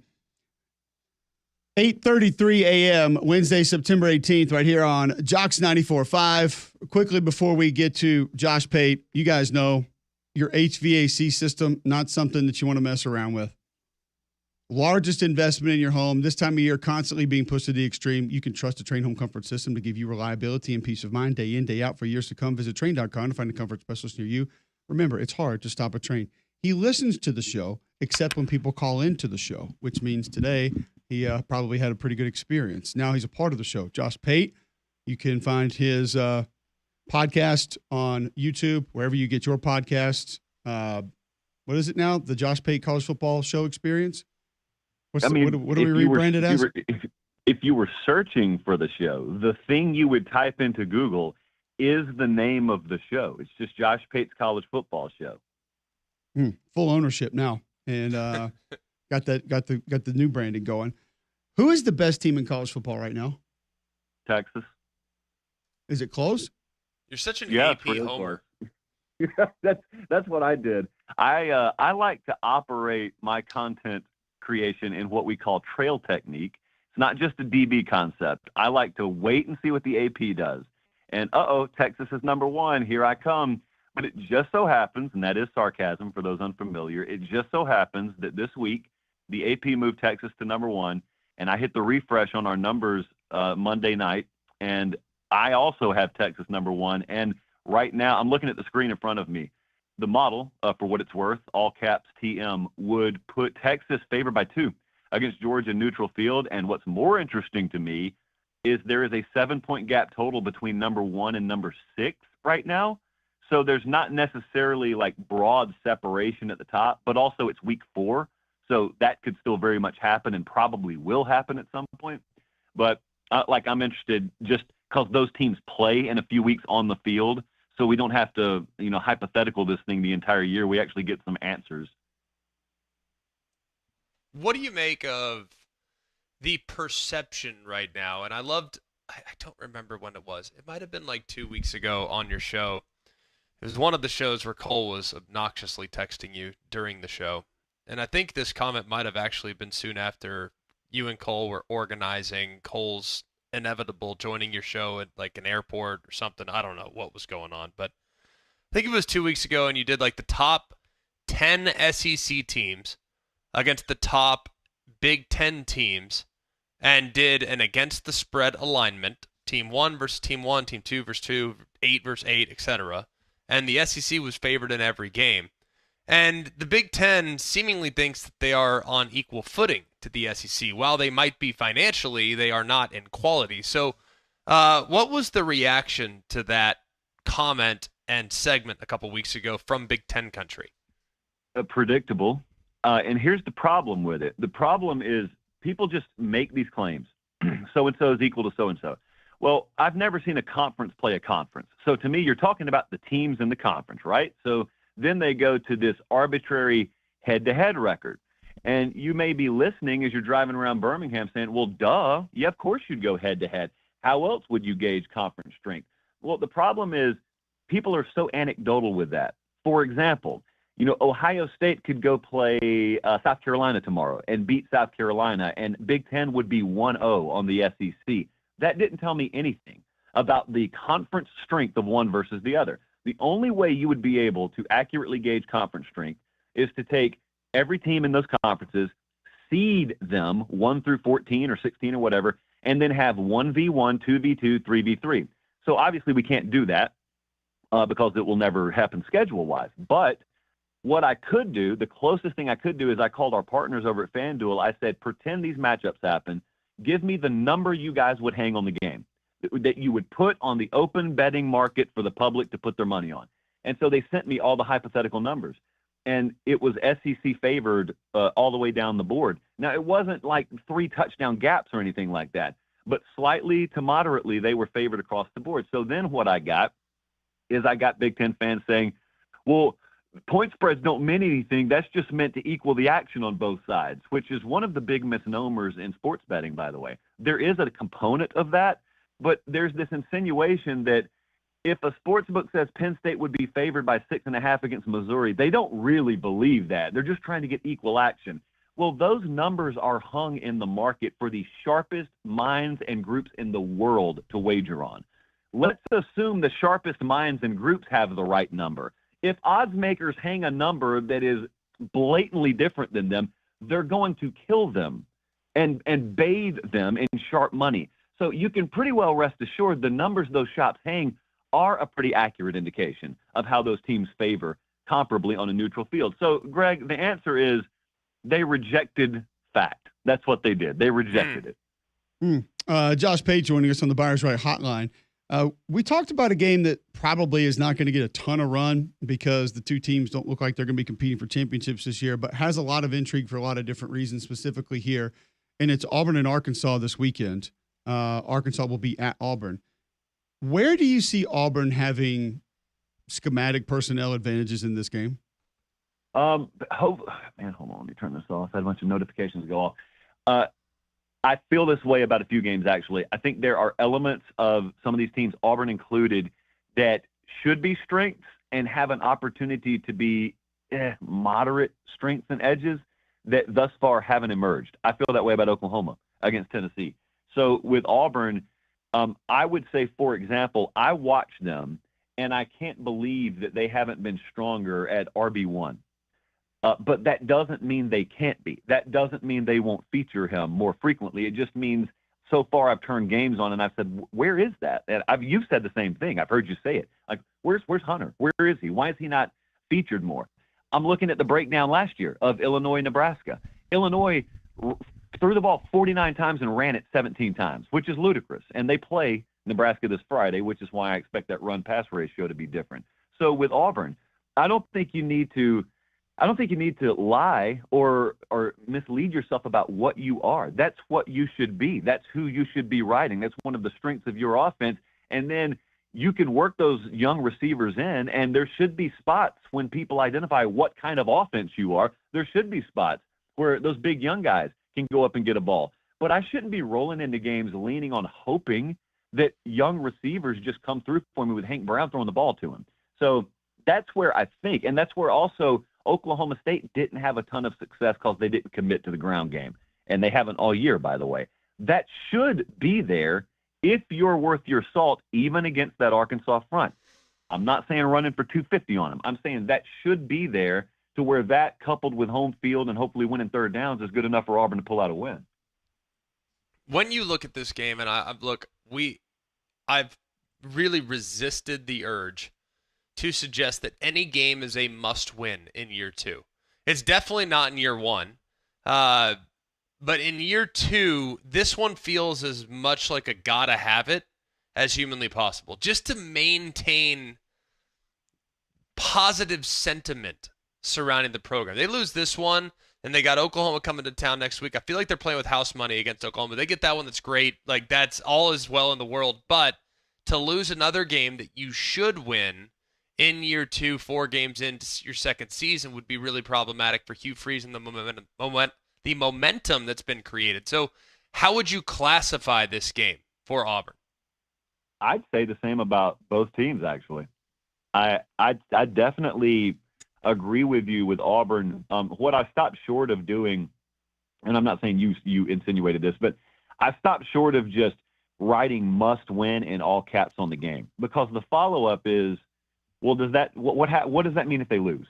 Does that mean everyone loses their job if they lose? No, it doesn't mean that. Well, obviously it wasn't a must win then, but there can be elements of must win in a sense of your preseason goals are probably out the window, and trying to accomplish anything of note is out the window if you don't win this. I think that's fair to say.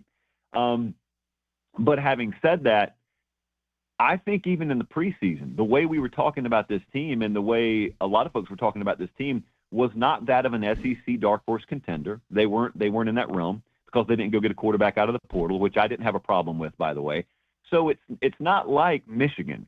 Michigan fancied themselves a Big Ten title contender, and if they lose to USC, for all intents and purposes, that's kind of melted away. I'm not sure what's melting away at Auburn if they lose this game is quite as significant, But you will be then in a position where your fan base starts to look around and they start to see other examples in the NIL and portal era of a guy coming in and taking another job and immediately turning it around. And you're then going to turn back around and look at your guy and your staff and say, well, if that's possible elsewhere, why are you telling us it's still taking 3 years plus to rebuild Auburn? And the answer is very complicated. And the answer is not something a lot of people want to sit around and take time to hear. But Hugh Freeze's entry point down there was a lot closer to the floor than some of these other folks' entry points have been. Kalen DeBoer inherited a much different thing at Alabama than Hugh inherited at Auburn, in other words. I just don't know that people want to hear that. I don't know that people want to give you 3 or 4 years anymore, even if the reality is that's what it takes. But at the same time, imagine Arkansas giving up the lead they gave up at Oklahoma State and knowing, hey, we showed some good things. We hung nearly 650 yards, but we lost. Do we just burn this thing down, or do we realize, hey, if we tighten ourselves up, we can still have a decent season? All that's on the line this Saturday. If they lose this game, you're talking about a job very likely coming open before the end of the season in the SEC at Arkansas, which brings the Gus Malzahn factor into the equation, which starts that carousel before Halloween. You think Gus is on the top of that list if that were to happen? I do think Gus is on the top of that list if that were to happen. I'm not saying it's a slam dunk he goes. I'm saying they would make him probably say no. I think there's a lot of big money in Northwest Arkansas who has coveted Gus Malzahn for a long time. I think it's, frankly, one of the few jobs he'd look at right now, given how good a situation he's in Orlando. And if that were to happen, looking further down the road, Central Florida being open would be a premier destination. That's a Power 4 job in the middle of the state of Florida that doesn't have ridiculously warped expectations yet because they're so new to the table. They've got immaculate facilities set to open in a couple of years. So I know we're getting down the road a little ways on that, but I mean, if Florida opens, not even withstanding, and then you have Arkansas open, it could be a mess midseason. Okay. Well, first of all, Lance Leipold should get the Arkansas job. Second of all, I understand the infatuation with Gus, but I've seen Lance do more with less, albeit this year it's been disappointing.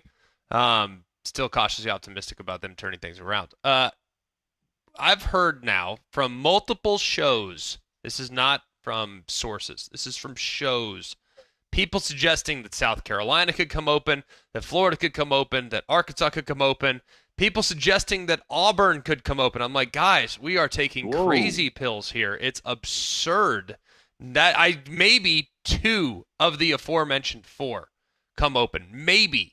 And I don't think it's Auburn, and I really don't think it's South Carolina. But why is everyone in such a dang rush to fire coaches nowadays? It's absurd. I have not heard that South Carolina one. So that was on a show the other day that I was listening to. I was like, what? A show. I love how you just reference I don't like the Berry people. It's like what Dog Nation references me at Might having. Hey, dude, maybe that's what Dog Nation was doing to you. In an effort not to bury you, they chose not to mention the name of your show or your name, and they just said a show. Do you think that's what they were doing? Well, when he also referenced with this is like a notable show. Well, this guy also referenced me as may or may not have played and think he might do television. That I think when those were added onto it, Josh, no, I don't think that he was trying to save my reputation.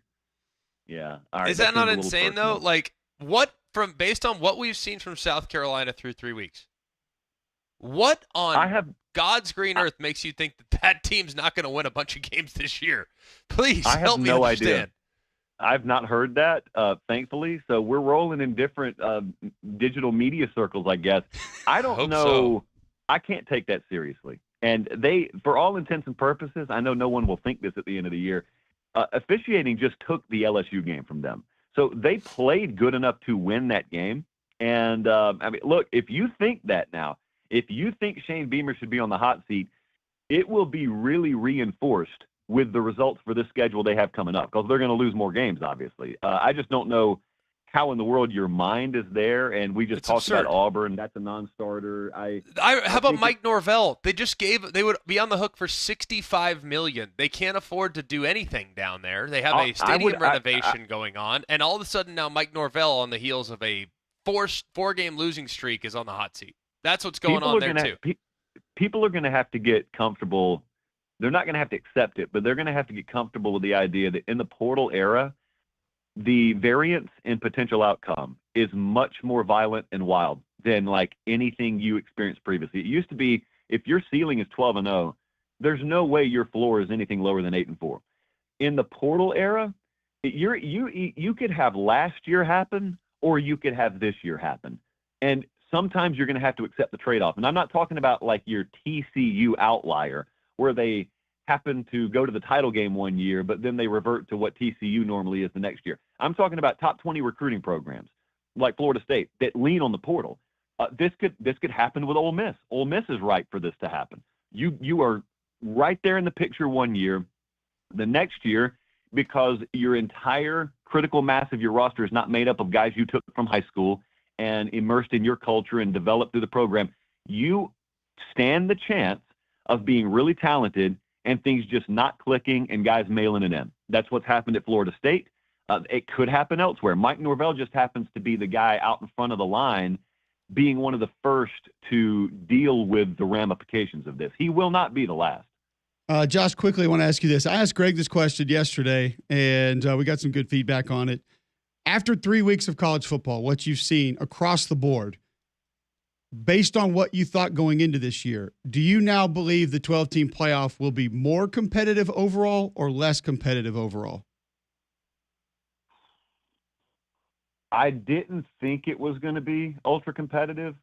I still think there'll be separation at the top where maybe the first round will be entertaining, but in the end, we kind of get what we always thought we would get. So I guess my mind is a little unchanged on it. I think on the periphery, you know, a team like Iowa State all of a sudden being a fringe contender that wouldn't have been on your radar, that part's unpredictable. But the fact that Iowa State would get dog walked against Alabama is still every bit as predictable as it always was.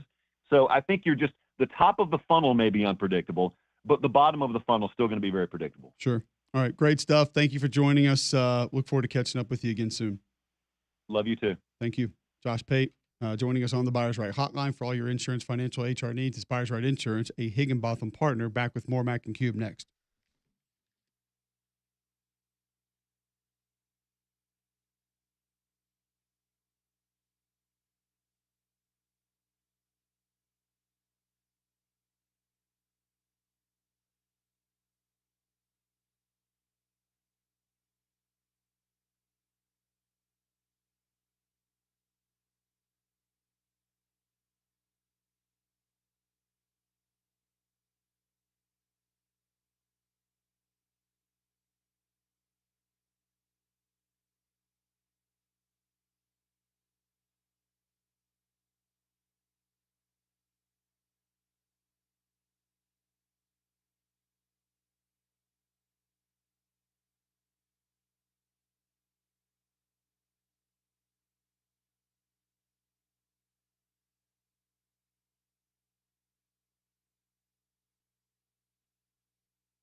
Welcome back, McElroy, Cubelic in the morning, 8:53 a.m. here, Birmingham, Alabama. Hope everyone is a terrific start to their Wednesday. Happy birthday to my buddy Bryce Jones. Today, 37 years old, September 18th. And to honor his birthday, you have the return of the Golden Bachelorette. So fired up about that tonight. Clear your calendars. No action yet. So we got that action tonight. Very much looking forward to it. Not really, say that tongue in cheek, but what I am always looking forward to is going up to Bill Smith and seeing the deals that they have on the lot. Deals that you just won't find anywhere else. That's why they sell more GMCs than anyone else in the Southeast. That's why they are the GMC Dealer of the Year, the 7-time national champ. They've won 4 years in a row. I actually got a text yesterday from Andy Cole. 5 different people have bought trucks from Bill Smith in the last week and said it's because they heard about it on Jocks. So if you're going up there, know that you're not going to get a better deal. You're literally costing yourself money. I think they might even sweeten the deal if you tell them that you heard about them on Jocks. They really might do that. Not that you can get much better than $12,500 off a GMC Sierra 1500 SLT 4x4 loaded with the X31 package. You can get that truck for $55,000 at Bill Smith. You won't find it for under $60,000 anywhere else. So go and take advantage of the savings by taking the short drive up to Coleman. You can also shop online, have delivered right to your driveway at BillSmithBuickGMC.com. Bill Smith Buick GMC. They are professional grade. All right, so good stuff there from Josh Pate. And we talked about some of these games coming up this weekend, Greg, and how it may separate things moving forward. Florida, Mississippi State. Can you find a way to piece your season together? Auburn, Arkansas. Could this sort of, I guess, be the springboard to having a better season that some believe, and what it might be able to do if you were to drop this game? Is that kind of what you feel like this weekend is going to turn into? I mean, you look at your game too, NC State, Clemson. I mean, Clemson drops that game. What's the discussion point going to be around the Tigers? NC State would go to 2-2. Michigan, if they were to drop this game and be 500 after 4 games, or same thing with USC, they get to 3-0. Now they're way ahead of schedule. So maybe not a lot of the high-profile games, but it does feel like, I mean, hell, Utah and Oklahoma State, it's going to be a big one for, I mean, somebody's going to get to 4-0, and that could be one that kind of, pushes you both directions. Vanderbilt could drop 2 in a row. Missouri could get to 4-0. Vanderbilt could get to 3-1, which would put them over their win total, right? Pretty good start. I mean, pretty good start be for strong. the Commodores. And we know about Tennessee, Oklahoma, what that's going to do, but it does sort of feel like fork in the road Saturday, so to speak, where a lot of teams are going to make the decision of you heading up, you heading down the rest of the way here in 2024. I think it's sneaky Saturday. You have a lot of really sneaky good games, like Kansas, West Virginia, Rutgers, Virginia Tech, Iowa, Minnesota, TCU, SMU, Arizona State, Texas Tech. I mean, these are sneaky good games. Georgia Tech, Louisville, like that just are flying out of the Arkansas, Auburn, flying under the radar as far as big picture, but very impactful to those fan bases. Sneaky Saturday. You okay with that? Kansas State, moniker? BYU. There's a bunch of them. A bunch. And we'll discuss more of them next.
All right, welcome back in. McElroy and Cubelic in the morning. Going to go to UAB head football coach Trent Dilfer here in just a moment. You have to wait for him. One thing you never have to wait for, GMAC, is your dental care. That's because Family Dental has you taken care of with busy schedules for you, scheduling around the kids, activities, the whole family. It's hard to make those dental appointments work for your schedule. That's why Family Dental is there to help. They can see you on Fridays and Saturdays, and they can get you in for immediate help the same day for routine cleanings or those emergencies that pop up. They're accepting patients of all ages with most insurance plans accepted as well. In 4 locations to make it easy on you: Hoover, Fulton, Homewood, and Alabaster. It's Family Care Dental, 874-9605.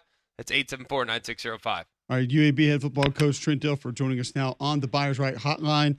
Coach, tell me about the death by 1,000 cuts strategy. It didn't work, but it gave us a chance.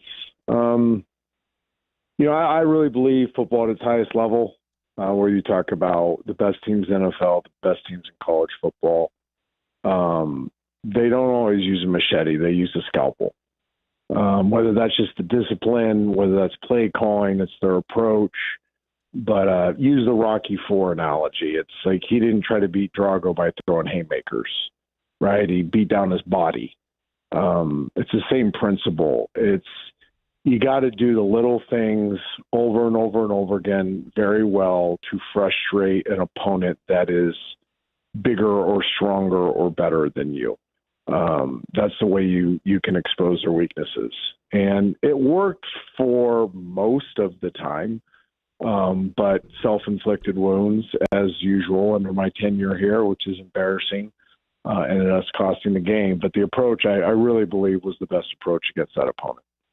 When you evaluated them, and when a team has that type of explosive capability, like I'm very impressed with their explosiveness and their ability to create big plays. When you watch a team like that, and you think, all right, well, personnel-wise, it's going to be tough to go toe-to-toe, but we have a schematic advantage here. We might be able to take advantage of them there. How do you put together your plan when going against a team like Arkansas? Well, I think it was threefold. I think we wanted to be special teams neutral, if not gain a slight advantage. It was going to be hard. They're very well coached on teams, so it was very hard to find any schematical advantage there. We did find it in kickoff for the onside kick. It was there. We had, usually don't have any air in that onside kick opportunity. We had about 3 yards of air that we thought we could take advantage of. We didn't execute it to the way we wanted to. Offensively, we felt like we had a chance to run the football. The longer the week got, the more Mort and I really believed it. I don't know if anybody else believed it, but Mort and I really, really were convicted that volume of carries over time, a lot of conversions in short yard situations was the way to consistently move the ball and neutralize some of the strengths versus our weaknesses. They're very good pass rushers. They're elite pass rushers. 40, 55, some guys they bring in as the rush are top-end SEC pass rushers. But in the run game, they don't have a willingness to play the run all game long up front. We felt like 10, the linebacker who will play in the NFL one day, he was definitely one of the better players on the field. 18 was one of the better players on the field. That by trying to attack them inside, it's not a game they want to play. They want to play a space game, a run and hit game. We wanted to play the scrum game. We knew by doing that, it would open up some air in the back end. We'd have a chance to steal 3 to 5 explosives. We ended up stealing 3, and 2 of them scored. 1 led to a touchdown, so we accomplished that. But saying all that, we had to play flawlessly. Like, penalties would put us in a terrible situation to play this strategy, and we come out in the second half and we get a bad hold. That puts us in a negative situation. We take a sack. We did some things that we knew we couldn't do to play the strategy. And then defensively was the hardest challenge because we really were, we put all of our chips in on him being impatient and throwing the ball more than he ran it. We knew we couldn't stop both. We knew we couldn't line up and stop, play him straight up and play the run and the pass. We had to, kind of go all in on one. And Bobby Petrino's history is that he gets impatient and he wants to throw the football. So we defended the pass very well. We got home to the quarterback. We created havoc. We did all the things we wanted in the pass game, but we had some light boxes. We had some disadvantaged looks in the run game, and that ended up costing us. Trent Dilfer, UAB head football coach, joining us on the Buyers Right Hotline. By the way, Peloton username. Can you text that to me? If you're getting these going, I want to compete. Like, I want in on that. So, are you sure you want in on this? Like, I've had a lot of people around the country want in on this until they see my numbers. Like, you really want in on this. If you cheat like Cole, where you're out of the saddle the whole time, then yeah, I mean, how hard can it be? And you have a glitchy bike that has warped outputs. Wow. Okay, my bike was recalibrated last year. I'm getting recalibrated again because people challenge my numbers, but I'd be more than happy to. It's TD Blazer. Okay. How'd you come up with that? That was really creative, super creative. Did you drive like a Chevy Trailblazer at one point? Like what? Yeah. I was just curious. Well, I have two bikes. I have one on my vacation home too, and that's called TD Tahoe. So it's that bike. Now that bike's easier. I will say this: that bike is significantly easier. This one is calibrated correctly, but no, it's something that I can't be very good at anything these days, but I can be good at that.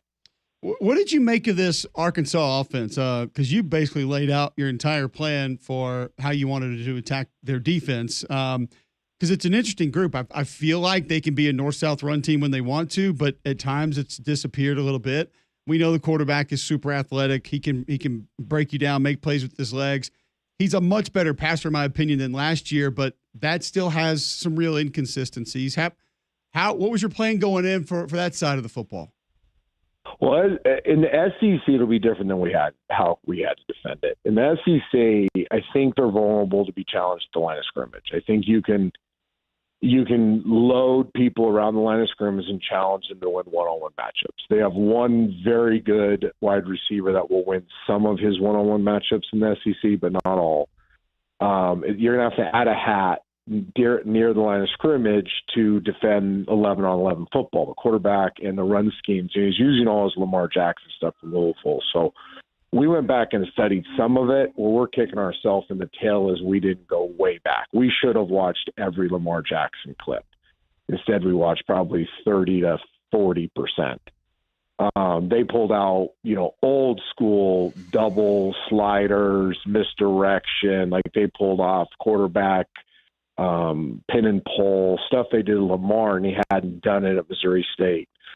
So it's going to be really hard to play both. But I do think in the SEC, my point being is you have more physical perimeter players that can hold up. You can get home a little quicker. You have better pass rushers. And I do think the formula to defeat Arkansas's offense, or at least slow them down, is to really challenge zero pressures, mug pressures, lots of people around the line of scrimmage, and make him throw one-on-ones. The offense is built for zone coverage. So everything they do is built for zone coverage, and then you're going to add a hat in zone coverage, and the run game's built to beat it. If you can play tight man, load the line of scrimmage, and which Auburn can do, you'll have a real chance of slowing them down. It felt like their movement stuff gave Oklahoma State tons of fits in the run game, though. Like, I felt like, if anything, Oklahoma State kind of kept them off balance, and I was pretty impressed with – Oklahoma State just couldn't latch on. Their O-line just not playing very well right now. It's simple as that. But in protection, not bad. So I feel like it's going to be very interesting to see this Arkansas group progress, because I think you guys woke them up a little bit, and that – I don't know. I think that they probably went back to the drawing board a little bit after that game last weekend. I think they will. I think they'll definitely change some of the things they do. They have very good pressure. This guy's a very good defense coordinator, but he's also stubborn in what he does. I'll divulge this. Hank texts me, and this happens all the time in college football. Hank wanted to know some vulnerabilities and what our studies were, and we felt they had some predictabilities that held true. I think he's stubborn in a good way with what he does. I think his name's Travis Williams, if I'm not mistaken. Yes. Very good coach, very sound, but again, predictable in certain things and held true to that. So I think, you have to evolve as any season goes on at any level, because a book's written on you, right? And once the book's written and people are reading the pages, they have a better understanding of who you are. So it'll be interesting. I agree with you, right? How they evolve as a defense. I do think they need to play one of the things we were worried about was the mix when they brought their dime package in. They mixed more in certain personnel groupings. We were able to keep them out of those personnel groupings to get more consistent looks. We played a lot of 12. They're pretty predictable in what they do in personnel groupings. They're going to have to play multiple coverages, multiple fronts, have multiple pressures out of all the personnel groupings, or a team that can play multiple personnel groupings can kind of dictate terms. I know that's all geeky. No, we love it. Understand what we're talking about, but well, we'll use that to help describe to folks this game coming up this weekend when we talk about it. So we definitely appreciate that. I saw things that you can build on. I mean, I saw fight in your team. Schematically, you mentioned a lot of the stuff that you guys tried to do, and it felt like a lot of the self-imposed mistakes were things that prevented you from really having a chance to win that game late. But what do you look at and say, we know we can build on this? Like, we've got this right now inside this football team. Well, it's definitely – listen, I've been around football a long time. I don't know if there's ever a seminal moment that changes the season. I think that's for when I was on TV, I would talk about that, but I don't know if it's reality. I've never been part of like some seminal moment where everything changes from that moment on. However, I believe there's launching points. Every great team I was a part of, or even good teams, kind of had a launching point. We're like, oh, okay, this is where we're going now. And I do think it was a launching point. I think we found, a better way to travel, a better way to unshackle our kids where they play freer and are less concerned with things they can't control. I thought we had a great week of preparation, more formulaic in volume.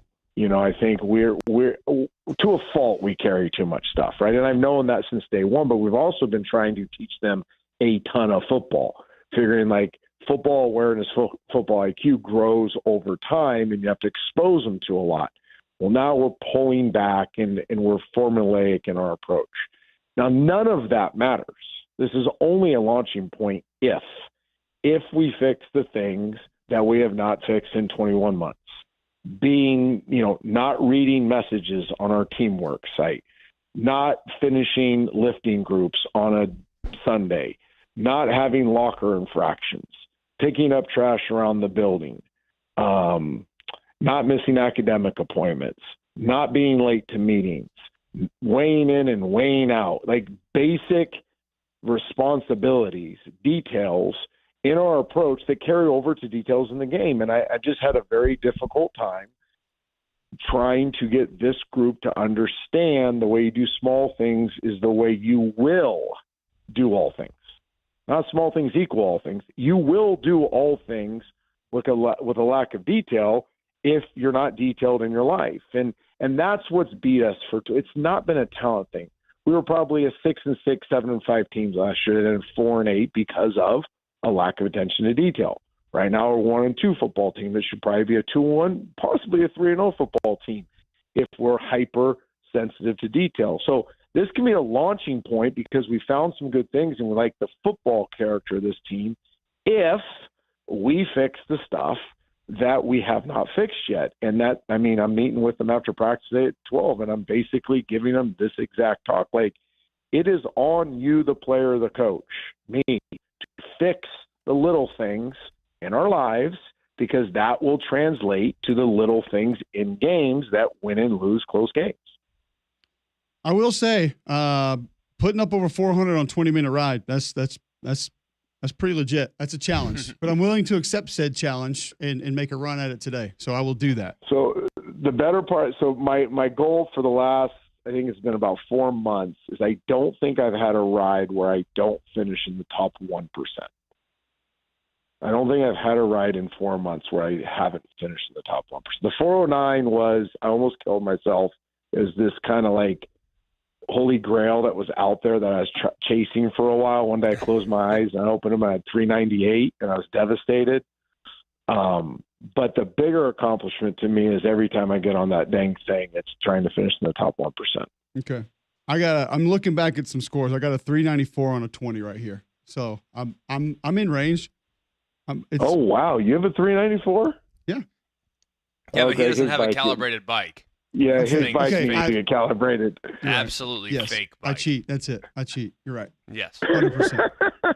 Oh, this is good. This will be good. All right. I like this. Well, we will keep tabs on that, and we're going to keep tabs on your football team. What different strategy for bye week? Maybe from what you thought it would be, wanted it to be. What have you really heard from you, like off week strategy? So last year we played pretty well after the bye week, and I chose rest over the traditional get better at everything model. This week, kind of going the same direction. Gave Monday, Tuesday. I mean, they trained yesterday in the weight room and on the running. But no practice Monday, Tuesday. We'll have a lighter practice today. It starts in about 2 minutes. I don't know what I'm going to do tomorrow. I'm going to kind of base it on today's practice, probably a lighter practice tomorrow, walk Friday, and then give them a bunch of time, over 50 hours to see their families. There's other things we can get better at besides just banging helmets and beating them up. So we'll get better, but at the same time, I do think rest is paramount. Yeah. Coach, great stuff. We always appreciate the time, and we definitely look forward to catching up next week. Appreciate you guys. See ya. Thank you. Trent Dilfer, UAB head football coach, joining us on the Buyers Right Hotline. Just awesome insight there. By the way, Greg, to hear, he laid out his entire plan for Arkansas. Basically gave us a pre-scouting report on Auburn facing Arkansas this weekend, and sounded pretty optimistic about not just Auburn, but people being able to move the football and challenging that offense a little bit. So I was there anything specifically that caught you off guard? Save that. We'll talk about it on the other side, because I thought it was interesting where Coach Dilfer went with a couple of things there. We'll discuss it right after this on McElroy and Cubelic in the morning. But first, we got to tell you about Bromberg's. Don't want to forget about them. Yeah, Bromberg's does a great job of giving you that luxury experience that you can only find when you walk in the door at one of their 2 locations in Mountain Brook Village or the Summit. They set the standard in jewelry, watches, giftware, and it's second to none customer service. I mean, the salespeople know which direction to point you. They know how to get the most bang for your buck. They know how to live up to the expectation that you have when you walk into the door. You will be amazed at just how well you're treated and the experience you have buying something that might be timeless for your family when you shop at Bromberg's. They've been serving this community for nearly 200 years, one of the oldest retailers in the country. So go check them out in one of their 2 locations in Mountain Brook Village and the Summit. You can always shop online at brombergs.com. All right, we'll talk more what Coach Dilfer laid out for us there on Auburn, Arkansas, right after this on Mac and Cube in the morning.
All right, welcome back in. McElroy and Cubelic in the morning. Appreciate you tuning in.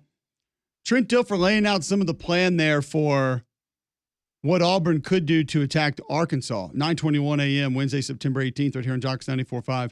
The thing that caught me, Greg, was Arkansas's offense built for zone coverage. Coach Dilfer shared that with us. And he actually went a little further to say that he thinks Auburn can have success playing that because I guess he thinks Auburn can play some man. We just saw Auburn struggle a little bit in man against New Mexico. Do you view this defense as one that can slow down an offense that is mainly built to attack zone coverage? Well, the reason why you're going to get zone coverage is you have a mobile quarterback. I mean, if you play man coverage and the eyes are in the backfield, the eyes are not in the backfield, they are on the individual that you are in coverage against, then it's going to lead to potentially big plays for Taylor Green when he takes off and runs. So it's to be expected that they would call the game anticipating zone principles. And really, the difference to me now in beating man versus zone, like, I'd play man all the time. Like, the quarterbacks are good. The quarterbacks nowadays, really for the most part, are just naturally a little more accurate. They've been throwing more their whole life, and offenses are built to get easy completions more now than really ever before.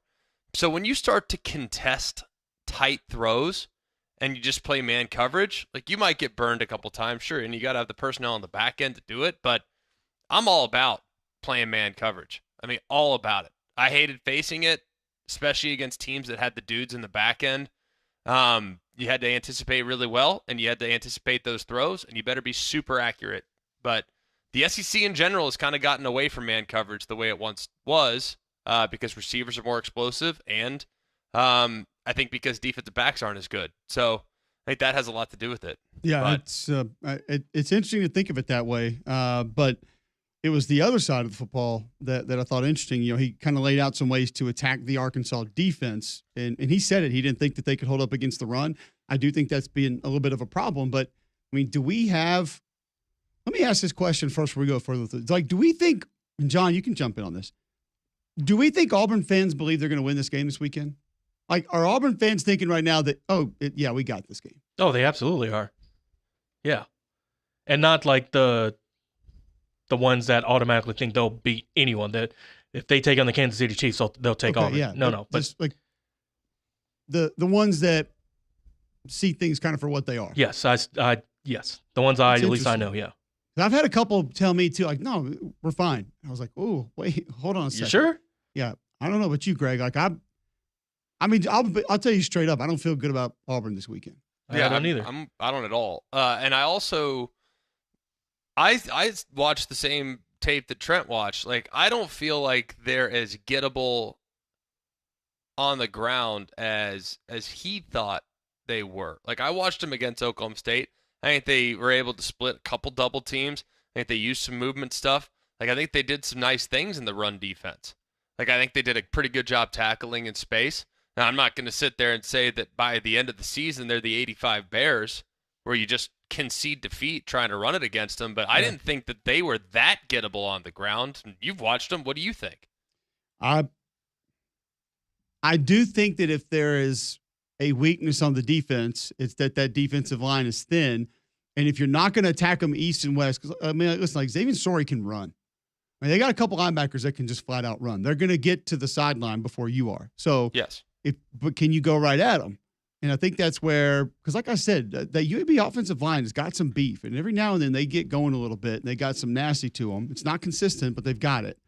And that's where I think you could get them. But then, I mean, outside of right guard, like who in center occasionally, more than occasionally, a lot of the time, like how is Auburn going to do that? And like, Greg, am I overstating the importance of not being able to hold the backside of a defense now with this Auburn offense? Like I saw New Mexico start to do it late in the game.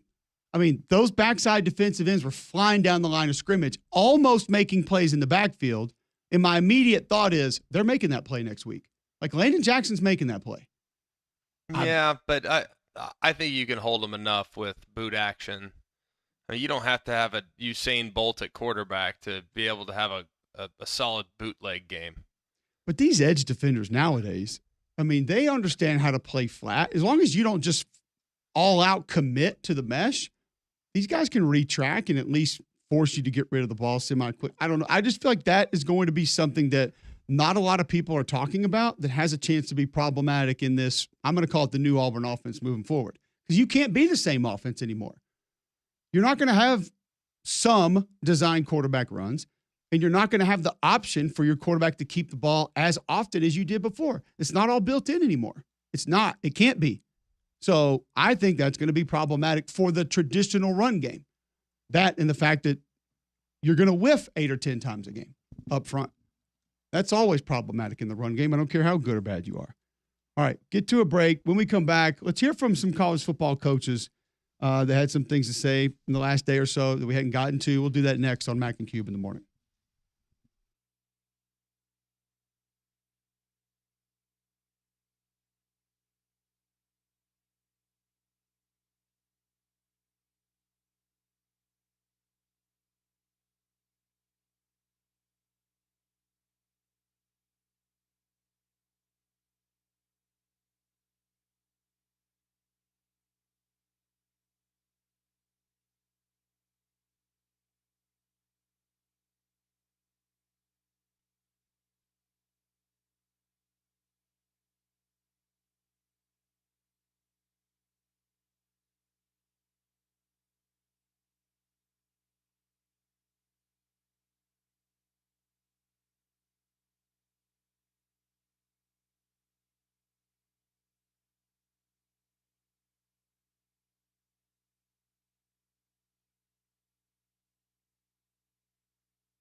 All right, welcome back in. McElroy and Cubelic in the morning.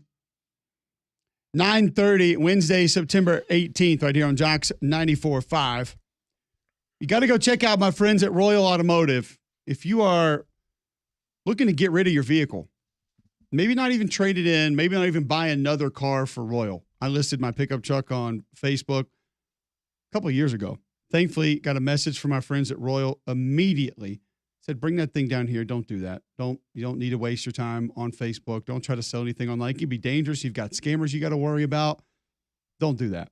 Head down to Royal Automotive now and see what they can do for you. They're going to give you a great deal on your vehicle. I had a check. They had my vehicle in less than 30 minutes. Just like me, even if you're not looking to buy or trade with Royal, they still want to buy your ride. If you want the best value for your car, truck, or SUV, forget Facebook. Put the for sale sign down. Only one way to go. Royal Automotive at the corner of I-65 and Highway 31 of Vestavia. Get started with a free, no-obligation quote in person, over the phone, or online at royalautomotive.net. And remember, for every ride, there's Royal.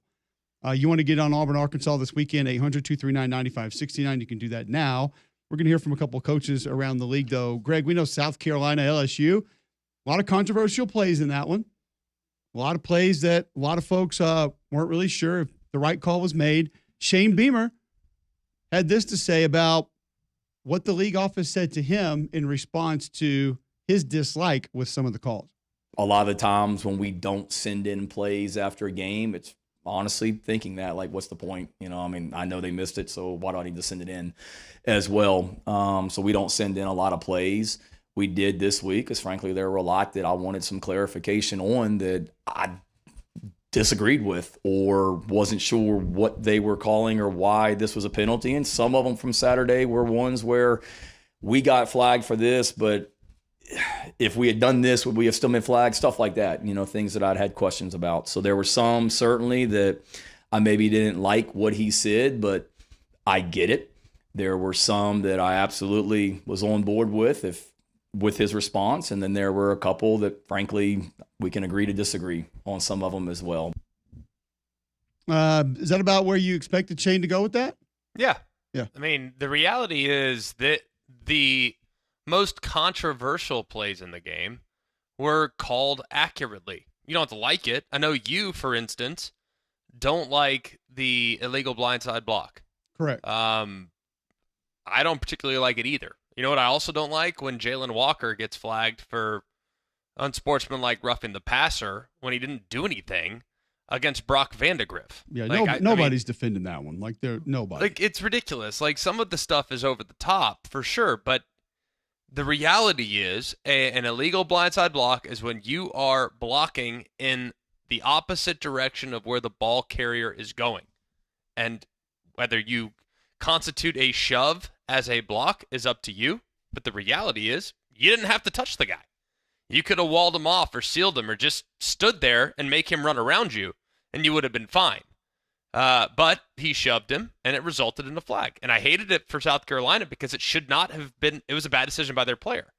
Ultimately, the person that made the mistake was the player, not the official. Has the game gotten softer? Yeah, it has. But there's also better athletes playing the game than ever before.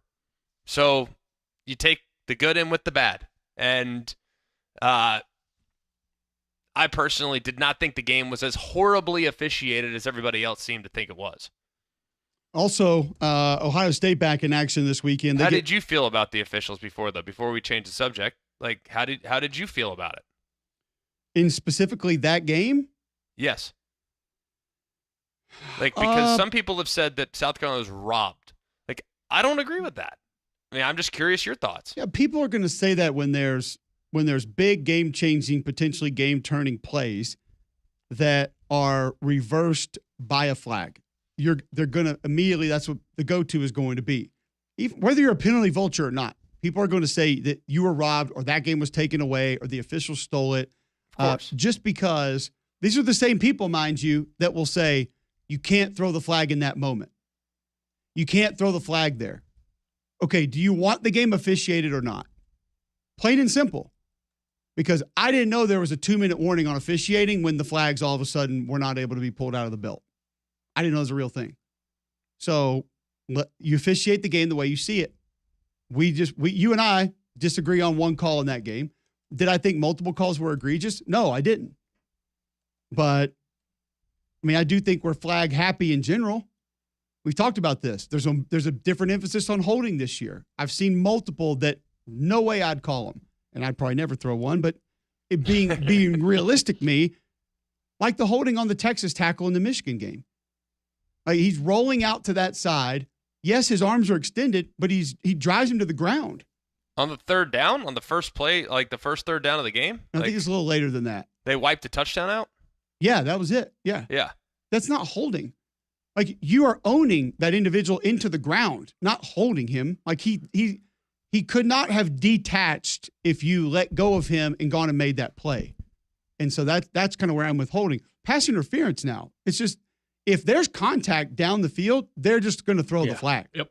And I disagree with that. So I think we're flag happy in a lot of instances in football right now, and the quarterbacks are one of them.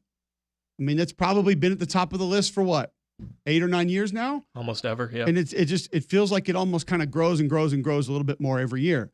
And listen, I'm not mad at these officials. Do I think they should be full-time employees? Yes. Should there be another one? Probably. Do I think that would solve all of our problems? No. This game is extremely fast. I mean, it's moving at warp speed now. So, and Greg and I have both done it. Greg and I have done this. We've said this 15 times on the show before, but we've been officials in a spring game. When you go learn the mechanics of where your eyes have to be and have to go on every play, it gives you a totally different understanding of how this works. It's not running around just looking for things. It isn't. Like, your eyes are designated to go 1, 2, 3, back to certain places on every single play. Each individual watches certain things on every play, and that's how it's all managed. And so it's not guessing or just trying to find where the football is. It's not it. It doesn't work that way. But I didn't think overall it was egregious in that game. No. I just think that you had so many bananas moments in that game, and the majority of them involved officiating, that's going to kind of be the default go-to of they were robbed. Well, I also honestly, think they were robbed when your quarterback got hurt. Let's just be real. Yeah. Robbie Ashford can't win a football game. Nope. I don't know what else to say about it. I'm sorry. You can think it's mean. He can't go beat LSU. Sorry. That's where you got robbed. Because if Lenora Stellar stays in that game, I think you win that football game. And there's no could-haves or should-haves in football, but that's just my honest belief. I think you win that game. The crowd was on fire. The defense was running around literally like their feet were melting trying to get to water. Like, that's how they played that day. And LSU didn't bring their A game the majority of the time. So, and Clayton White's playing. You had him. And you couldn't put him away. Mainly because your quarterback got hurt. Did he make a couple of throws late? Sure. But I think you maybe extend the lead to where it doesn't even come down to the final couple drives. Either way. No, I didn't blame it on officiating. No. But I don't think Nussmeier turns and is running to go make the play. And he gets shoved in the shoulder. So I don't think that's Which direction did he shove him? Was he blocking back against the grain of the flow of where the ball was going? But at some point, Greg, like, I get it. there are technicalities to all of this. Like, could he have potentially made the play? I don't think you can definitively say he could make the play. It's about whether or not the block was going in the opposite direction of where the ball carrier was going. The blocker was moving left to right. The ball carrier was moving right to left. He was blocking against the grain and blocking against the flow of the ball. And I get it, but also I think that there are just certain technicalities that sometimes it's just football. And I think common sense needs to prevail. And to me, that was one of them. Because that rule was put in place to avoid blindside shots. And that to me was not a blindside shot. He opened up to the ball carrier. He did not clean his clock. Right. Well, not just that, but Nussmeier opened himself up to the ball carrier. He was chasing the ball carrier. His shoulders were open, and that's where the block was made. So that's why I didn't have a huge problem with it. Now, if you earhole him, different deal. Yes. So that's kind of, but I understand the technicality of the rule. Yes. I mean, I hate that. Here's what I hate. I hate that the game came down. I hate that there were major plays that were impacted by rules that people don't want to take the time to understand. That's what frustrates me the most. And I'm not suggesting that, I mean, people lose their mind still about targeting. And people never take the time to just go and read what the targeting rule is. It's just, I don't like it. Well, that's the one. What game was it where the guy got targeted in the rear end? Yeah, that one, yeah. That's exactly what Greg's talking about. And this is why I believe, and I've actually talked to Commissioner Sankey about this, and he, for the most part, is in agreement here. We need to bring spearing back as a separate penalty and have it be its own thing. And then when you spear, that is to protect the defender. Targeting is then essentially what you have done to the ball carrier. So make those two fouls. The spearing is you came in like Chuck Cecil in the mid-90s, trying to decapitate someone, but putting yourself at more harm than the individual you're Correct, hitting. yeah. Like your Palomalu. So it doesn't, and like where this is exactly where Greg's going.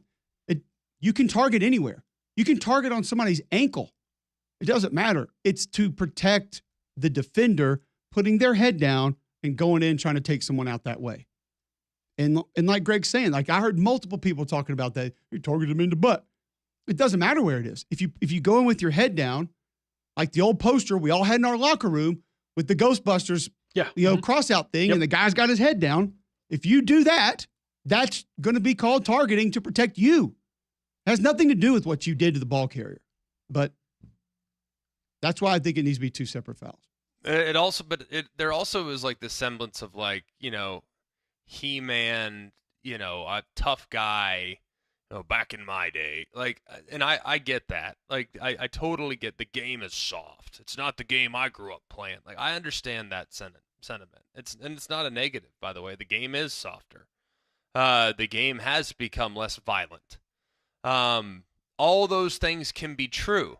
And you don't have to like some of the things that have changed. I'm not suggesting that you do. Like, if you want to go back and watch, American Gladiators, then fine, we can do that. Like, I wish that there was a place for you, but the game has evolved and the game has become more about speed and scoring, and that these are the rules that have now been implemented. So it's important, I think, like for us as fans to become knowledgeable about the changes that have been made and the rules and how they're applied. And while, some of the rules favor the offense, there's no doubt about it. Some of the rules favor the offense because a lot of people like to see scoring. I mean, it's just the reality of it. And frankly, quarterbacks are by far the most important position as it relates to making your team viewable or, watchable. So I understand if you're frustrated with where the game has gone, but it doesn't mean that you can criticize officiating because you disagree with where the game has gone. Now, disagreeing with where the game has gone is very different than disagreeing with the rule book. You can disagree with where the game has gone, but sure, the rule book is what it is, and we all have to abide by the rules. Like, there's a street, for instance, I'm at the lake today. There's a street or a section of 280 that goes down to 45 miles an hour. It's about, I don't know, around Sylacauga area in that vicinity. And I'm like, why? It's 55 at least everywhere else. But there's this little speed trap between the Family Dollar and the Burger King that's 45. And I don't like it. But guess what? I have to go slower in that area. Doesn't make sense to me. I don't get it. But I have to go slower because those are the rules. And that's, I think, what's frustrating for a lot of people because they don't feel like that should be the rule. And that's a different conversation to be had. Totally fair. Before we get to break, tell our listeners about B-Dry. B-Dry has been serving Alabama customers across Alabama for 60 years. And they do an amazing job. I mean, they're the largest waterproofing company in the country. They stop all 5 ways that water can enter your foundation. They have the strongest warranty in the business, meaning that they can back up their warranty with a life of the structure warranty. It's amazing. As long as that thing's standing, they will come out and make sure that it's taken care of. And to make things even sweeter, 12 months interest-free, no payments. That's right, no payments for 12 months, so you get the job done and still have some cash on hand for some fall fun. So go check them out at bdryalabama.com. That's bdryalabama.com, or you can call them 942-1976. Like I said, bdryalabama.com. All right, somebody disagrees with my Auburn take, and there is a massive retirement in the sports industry. We'll discuss both and give you our bad box score of the day next on Mac and Cube in the morning.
All right, welcome back in. McElroy and Cubelic in the morning. Glad you're with us. 9:49 a.m. Wednesday, September 18th. Jocks 94.5. Watch on YouTube. Search Jocks 945. Listen online, jocksfm.com. That app is in your app store, iPhone, Android. You can download it for free. Woj is done. Said that he's retiring from ESPN and the news industry. Adrian Wojnarowski. Yes, Correct. sir. Woj bombed himself. How did he get that in? Who scooped him? Nobody. He released the graphic, so we know it's real. It's Well, it's official. a text graphic, though. Still graphic. He could have just tweeted it. It's kind of crazy, dude. I mean, you want to talk about a guy that, and I didn't follow. Look, I'm going to be first to admit I didn't follow that closely on like NBA news every day. But the fact that like agents and GMs and, and owners would basically make deals through Woj is pretty insane. It's nuts. Isn't that amazing? I mean, Crazy. he was scooping the draft before it was cool, letting people know picks before they were made. And his statement reads that he grew up the son of a factory worker 2 miles from ESPN's campus. 37 years ago, Hartford Courant gave him a chance, and past 7 years at ESPN has been a privilege. After all these years reporting on everyone else's teams, I'm headed back to my own. So, says he's no longer going to be in the business at all. So, Adrian Wojnarowski moving on. And, I mean, really just kind of an icon when you think about how he's reported and what he's done. Also tweeting into the show is AU Bull, who tweets into the show at Mac and Cube. If anyone on this app thought Cole was going to say Auburn would win, needs THERE head examine. Dude does not give Auburn any credit, even if they were playing the Little Sisters of the Poor. Oh, I've never seen that team play, by the way. I've not seen the tape on Little They don't Sisters play of the Poor. anybody. Yeah. He is absolutely, without a doubt, a Alabama fan now. Wow. Emoji, laughing face, sideways, crying. Twice. So you are a Bammer. Yeah, you put a whole charade up with your kids last year, the Iron Bowl, and I saw right through that. Big That was Bama guy. all for show. We thought it was Ole Miss, but it was Alabama all this Right. time. I've always thought you'd be more of an Ole Miss guy. Or so I was told. How No, mad is Cole right now? I'm not. I don't even get mad about it anymore because honestly, it's just dumb. Yeah. Right. I mean, I don't even feel like I need to sit here and say that, like, when we talked about exceeding expectations this year, there weren't a lot of people who had Auburn in that category. Nope. That cover the sport. And Greg and I both thought that this would be a team that won 7, had a chance to maybe win 8. But Selective I hearing. will say, It's still early. did not go out on a limb and say that Auburn would score more in the second half than the first half. No. So no, maybe that was the problem. No. And that proves right there that that's I'm where just they got not you. really invested. All right, your CBD store, if you need to invest in a product that's going to give you a better night's sleep, maybe help you with arthritis, anxiety, you or your pet, weight loss, the Trim by SunMed in stock now at your CBD store, largest brick and mortar CBD retailer in the world, first company to have USDA certified organic oil supplements, got the stamp seal on those products. By the way, we didn't pick winners today. No. Did we pick the game? I don't We think so. simply asked the question, where does Auburn have a personnel or schematic advantage? Yeah. Okay. I'm sorry. Selective hearing. Your That's all it CBD is. store. They have selective products that can help you with a lot of things to make your life better. 4 locations, Highway 280 by Bailey Brothers, 150 by the Cage in Cleveland, Trustful just off 459, and now downtown in 5 Points, your CBD store where good health hits home. Bad box score of the day comes to you each and every day. And not sure if you guys really paid attention to this one because it wasn't a game that a lot of people were interested in. The Miami Heat? Warhawks. Hurricane? Heat. Don't think they were in action last night, Greg, but it's a good guess on your part. Not wrong. It would not wrong, but are wrong for this segment. Hurricanes get to 3-0. Just snuck past the Ball State. Cardinals. There you Lettermans. go. Okay. Oh. I feel like that's a lot of people know that they're out there, but don't really know the mascot. The They know Angry they're Bird. red, but don't Angry really Bird know like looking what it red. is. Yeah, Yeah, yeah. it is Angry Bird. 62-0. Okay. Wow. Okay. 31-0 at the half. Miami, by the way, piled on 21 in the fourth. Mario don't care. He's just running Now- his Said, offense. I ain't taking 31 in a the first, 31 in the second. So So he's at least average. He's He is Jeff Fisher. Okay. good coach. I'm bound. Can't label him great coach. Run it up. Oh, okay. Yeah, Run good. it up, Mario. Oh, they did, to the tune of 31 carries for 243 yards, as opposed to Ball State on the ground going 20 carries for 6 yards rushing. 6? That's Penn State 6. defense right there. That's legendary. 6. Now Ball State won't be able to recruit against him on the trail. Wow. They taught him. Cam Ward, 19 of 28, 346, 5 passing touchdowns. How about Emory Williams comes in at quarterback, 11 of 12, 161, a touchdown and no picks. Oh. Yeah, I'm actually they really threw for happy. 507. Like, you say that, like, tongue-in-cheek back in, like, dude, he broke his arm in really nasty fashion against Florida State last year. So, like, I was juiced when I saw him. No, come up. I 11 didn't 12 watch is it, good. but I saw the box score. I was like, let's go. Yeah. Like, I didn't think he was going to be back this year. Like, that was rough. Ball State, not great on third down. 1 of 12. I had a feeling coming to the game that would be the calling card. Tried 1 on fourth, Oh, and boy. Also didn't get that one. Oh, boy. Oh boy. It didn't happen. Bye. So, yeah, it's not great. I'll throw one more in Are for you you doing guys. any MAC games this year? I don't know yet. Oh, so they don't tell you? You don't have any idea? I did have no clue. They'll No. sprinkle it on you after a game on Saturday. It's like, Yeah, hey, I'm about yeah. to say, hey, I usually get Saturday evening. I usually Cole, get the you just email had on Sunday. 3 rain delays. You doing Kentucky Southern Miss? We need you in Akron on Monday evening. Live read and react, tough. Do read and react remote. I usually get it on the other side. Also, Murray State. Jody Wright gets his first win. They're 1-2 on the season. They are the Racers, right? Yeah. yes. Now we've had this one. They knocked off the Mississippi Valley State Deltas? Delta Devils. Delta Devils 59-8 over the weekend. Okay, they got a good. 2-point conversion. Wow. Yep. Well, Hey. They Or did. 2 field goals and a safety. It's like- They were outrushed 231 to 57. 45 carries for those 57 yards. oh boy. It's okay. Well, 1.3 per. Ground, no pound. So, got a doozy for you in our bad box score of the day tomorrow. I'll hang on to that one. You will All want it. timer? sometime. Close. Yeah, it's a timer for sure. Wimp Sanderson coming up tomorrow. Brian Haydad, Josh Pate, Trent Dilfer today. If you need any of those, podcast, jocksfm.com. 3-man front coming at you next.